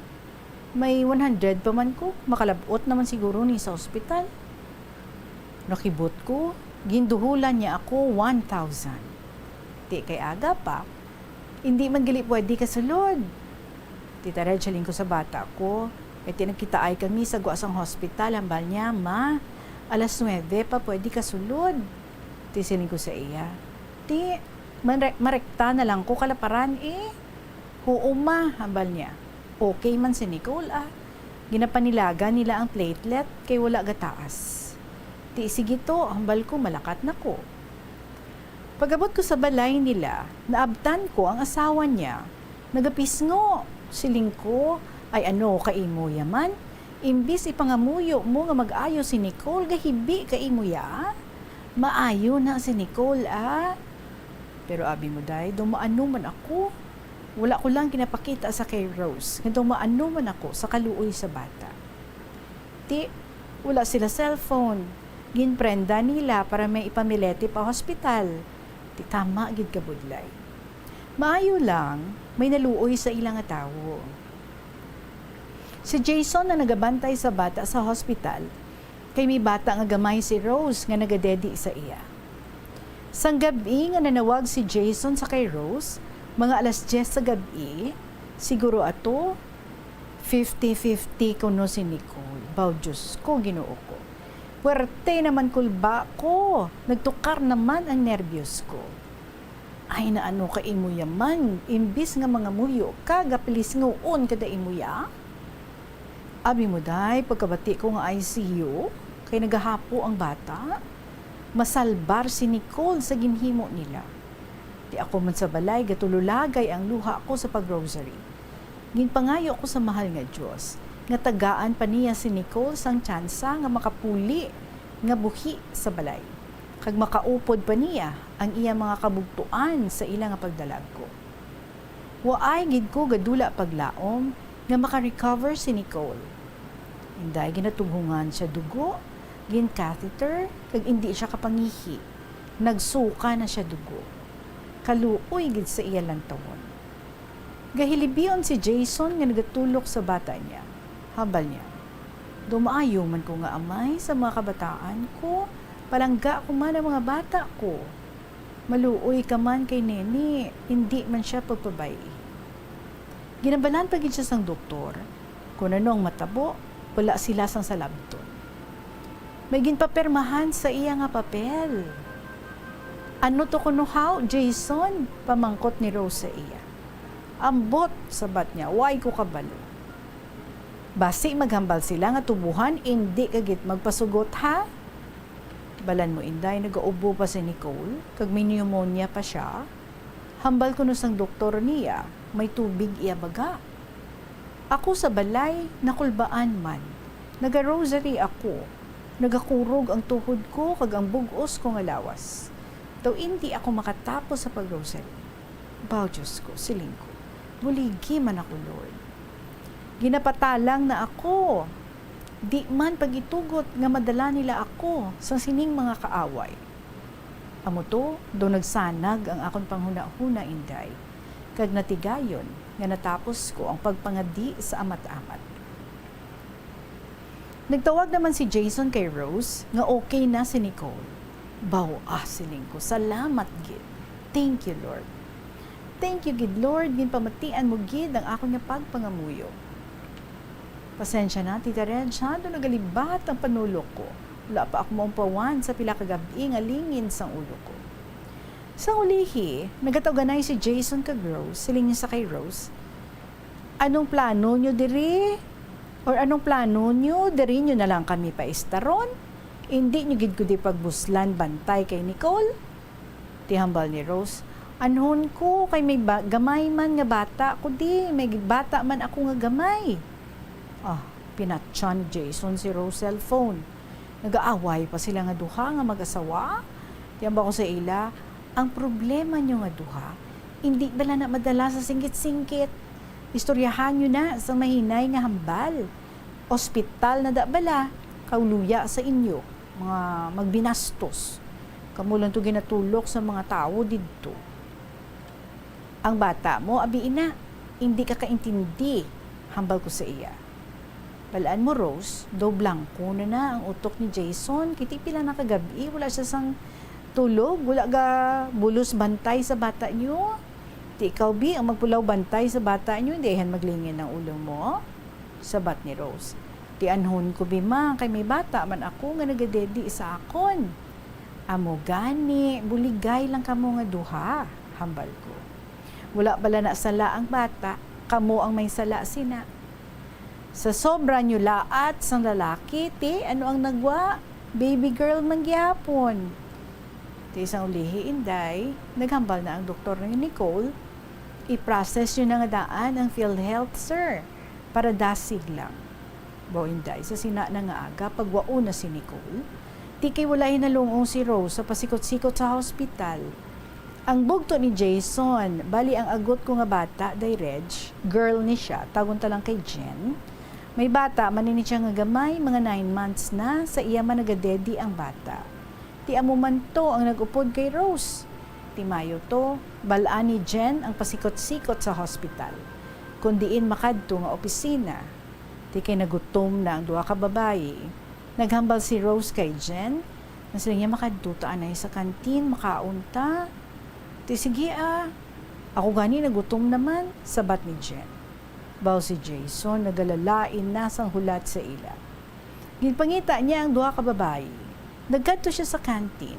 Naabtan niya ang duha nga nagakaon. Ay, abaw, nagsinggit siya. Balya, maayo sinyo, no? Nagakaon-kaon lang kamo di. Ako niya dumaano na ko sa hulat sa inyo. Pagkabatiis ang duha ka bayi, dungan sila nga nagtindog. Nakibot ang duha ka bayi. Kaya tibagulan sila magpungko. Waaya sila katapos kao. Nagbinastos naman sila nga mag-asawa sa hospital. Binayaan ni Jason ang bata na. Nagpuli sa balay, kag magsinggit-singgit naman. Ay, Ginoo ko, Jason, na ano ka man? Gibayaan mo to si Nicole. Basi wala pa sila katapos process ang dapat i-process nga makagwa ang bata niyo sa ospital. Hambalya, Tita Reg. Ginaander yan ako, ma. Anong ginaander? Siling niya, hindi ko yan magpa-under sa iya. Diyan ba ko na binastos naman ka mo ito nga duha? Wala ka mo mahuya, kamo lang tuguro ang ginatulok sa mga tao to eh. Dugay-dugay na nawag ining si Jen. Ambal niya maarada si Manong Jason. Sabat ko sa bata ko, ari di, day Jen. Kasinggit-singgit. Hambal niya, makalma ka lang ha, basi matumba ka da. Hindi ari ko di ka pungko. Siling niya, wala pa kami katapos process, ma. 50,000 ang billing ni Nicole. Hindi na nila kunukwaon, kaya ang na-cover sa PhilHealth ni Rose, katunga lang. Hambalya mangayo pa kami bulig, ma, sa amuni ho. Hindi ko lang pagbasahon, ha, hambalya man. Di masaka pa kami to. Tita Red, siyang saka sila to sa babaw sa opisina, sang ilang aging katuan. Dito gin-interview si Rose. Bawa nagakurog naman ang 5 ko. Nagamalipato na ako, bisan spelling do hindi na ako kadumdum, tita. Tidiri ko na lang anay tapuson ang sulat ko, do tama, naging kalawig. Kung may kulang, Tita Regine, dugangi lang. Kung may sobra, buhini lang. So thank you, Gid, Tita Reg. Ari matod ko nga ngalan. Pero tawagan na lang ako sa kay Mama Vance, sang probinsya, sang Iloilo.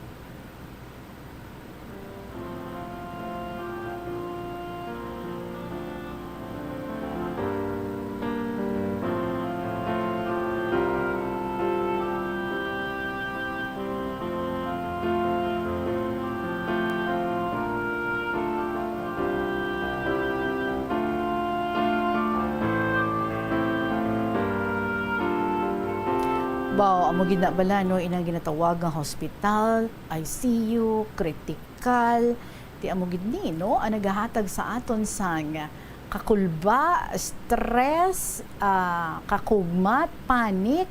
Natido ka isa daw wala na kita sang presence of mind. Kung kaisa do hindi na kita kabalo kung anong aton nga himuon. I'm sure each one of us no nakaagigid nga nakasulod man sa amo sini nga sitwasyon ang aton nga pinalangga sa kabuhi, na hospitalized, ginambalan kita critical 50-50 ang kabuhi, ti basta mabatian nato no amo na sina nga mga dalagan sa istorya parte na ng aton nga kulba. And most often do kakatula na gid na yung presence of mind tayo, hindi na takabalo kung anong aton nga himuon.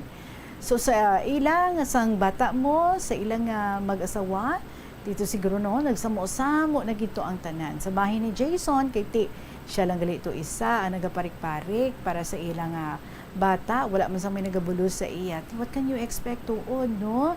Kulang ka na sa tulog.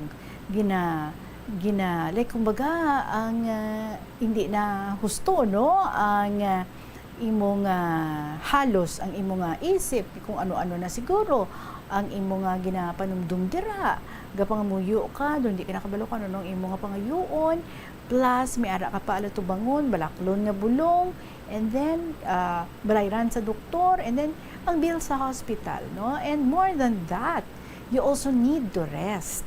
So siguro that's why nga ti masig isa sa ila no especially ini si Jason nagapinasingit na lang kag ilabinagid no atong time nga ti nagatugid man tutuod si Rose ang iyang wife pero do siguro nadugayan gid no sa pagbalik iti syempre hindi man amo nakahapos ang papa sikot-sikot bala ang pag process para nga makapagwa ka sa imong pasyente and then siguro sila no sa imong bata ginutom man so they decided giti makaon na lang anay maybe while waiting pagid no sa iban nga mga kalagtuan nila ti isa amo gito nga punto nga siguro si Jason hindi na siya kahulat kay ti siguro nadugaya naging sa ilang duwa and then nakita niya no nga ti didto nagakaon-kaon do feeling niya siguro amo na ning aton nga gina-go through ako ya mo na ning akon nga ginabatsyag diri tapos kamuya amo na nagakaon-kaon lang but of course no nakulangan lang sang pag-intindi nakulangan lang sang compassion kay di amo na gani nagasalalamo na ang tanan no nga balatyagon ang kakapoy ang stress ang hindi mapahamtang kag ang mga problema parte sa balayran kag kung ano pa ang dapat nga himuon para nga makapagwa sang bata no pero at least daw siguro hindi nila pa ma-appreciate amo na nga time nga out of danger na ang ilang bata aging pamatian ang ilang pangamuyo nga ti luwason lang gid ang ilang bata but of course after hearing that syempre nalipay but after nga nabatian no nga amo sina pwede nakagwa ara naman another set of problems another set sa mga alatubangon which is ang pagpagwa naman sang bata so very typical nga nagakalatabo no sa mga tao especially sa mga mag-asawa actually tagsa sa aton we have our own way of dealing with problems kung paano kita sina mag-manage ang aton nga mga problema may ara no nga tawhay man lang as in ginaistoryahan man lang regardless may ginakaptan nga kwarta or regardless napahamtang no sa kung ano ang sitwasyon sang bata o kung wala na pahamtang so depende ina sa kumbaga kung paano nila atubangon ang mga amo sina nga mga circumstansya sa ilang pagpangabuhi but it's good that you are there to remind them nga hindi man kinahanglan nga magpinasingitay sila no sa imo nga term nga ti magsingitanay magbinastosanay dito sa hospital nga sa ina nga tiyempo dapat nga ginakalmahan na considering out of danger na ang bata kag ang gina-process isang pagpagawa na lang pero sige lang no intindihon na lang ni Rose si Jason kag dapat si Jason intindihon niya man si Rose hindi man basta-basta makahalin kiti may ginapadede nga bata alang man nga bitbitunda ang bata sa ospital kay hindi man na allowed tapos si Rose naman yan no dapat hindi dihon niya man si Jason nga ti kulang sa tulog, siya to ya bala ang pangatubang, no? Sang tanan nga mga blows, sang tanan nga mga bad news, so siya to ya ang ga-absorb. Kumbaga, shock absorber siya, plus siya pa ang nagapulaw bugtaw sa bata. So mga natural, no, nga mga occurrences sa mga mag-asawa while raising children, kag samtang nga nagapangabuhi, actually amo gid na, no, problems, situations amo gid na ang hindi pwede nga madula sa aton nga pagpangabuhi. Kiti amo na. That's where we grow. That's where the start of our growth is. Ang inang mga problema nga aton nga dapat nga atubangon every day of our lives. So it's good that you are there para nga magpakalma sa ila, magpahagan-hagan sa ila, kag sa imo man siguro, no, Mama Vance, ang calmness dapat una man nila nga makita sa imo. But as I have said, depende man sa kada tawo kung paano nga magpangatubang sa amo sini nga sa isang sitwasyon. But anyway, pasalamatan naton nga nakaluwas na sa katalagman si Nicole. So thank you so much, Gid, sa imo Mama Vance sa probinsya sang Iloilo for what you shared with us sa sininga hapon. It's 3 minutes before 3 o'clock. Magabalik ang KLP pagkatapos ng pila ka mga importante ng mga pahibalo.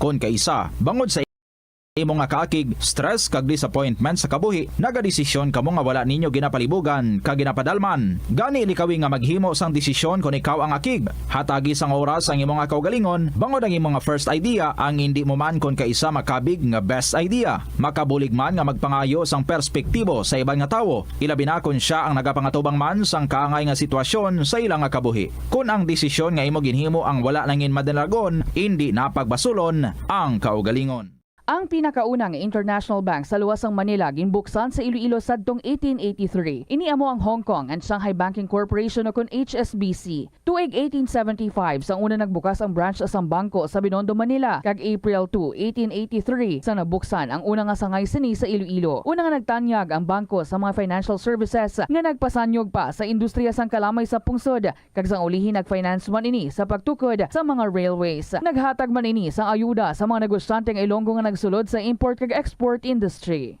Agud makalikaw sa food poisoning o kung paglain sang tiyan, sundo ng ining mga pahanumdom sa pagpreparar sa mga pagkaon kag ilimnon. Manghugas ang kamot kag ipabili ng katinlo antes kag pagkatapos ang paghimos.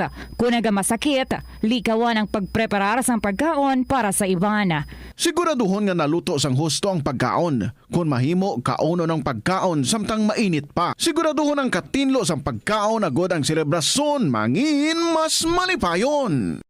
Kagasto gid bila sa imo adlaw-adlaw kag feel mo gid pirmi ang petsa de peligro bangod nga wala na gid unod ang bulsa. Gamita ang imo bulanan nga spending habits, amo man ang imo bulanan nga take home pay agud nga makasat ikaw sang budget nga imo gid masunod. Wala man sang pulos ang istrikto katama nga budget kaangay sang indi gid pagkaon-kaon sagwa. Apesar nga naandan mo na nga naga-take out ikaw 4 ka beses kada semana. Sa malipot nga pulo. Wala na kita sa nabilin nga oras kabay madamo naman kita sa mga napulutan sa sininga hapon kag sa inyo mga istorya dira. I would be very, very glad to receive them and to read ang inyong mga istorya diri sa kahapon lamang program. So, send your stories through email sa bombo_iloilo@bomboradio.info or maybe you can write your stories, sulaton, and then ipadala sa kahapon lamang program. DYFM, Bombo Radio Iloilo, Sky City Tower, Mapa Street, Iloilo City. Magasunod na ang mga dramas nga inyo gid gina-look forward after KLP, Tuyang Ermitaña Provincial Jail, and Dear Diary. Sa kay Nanay Lucy, this is the best time to call. I would be able to take your call kay ti manugbabay na ako sa sininga program, no, this afternoon. But of course, mga kabombo, balikay pa kita tomorrow and mag-share pa gid kita more beautiful stories para sa inyo diri sa KLP. So madaming magiging salamat sa gihapon ninyo alagad si Tita Regine para sa kahapon lamang program. See you tomorrow. Good afternoon and God bless.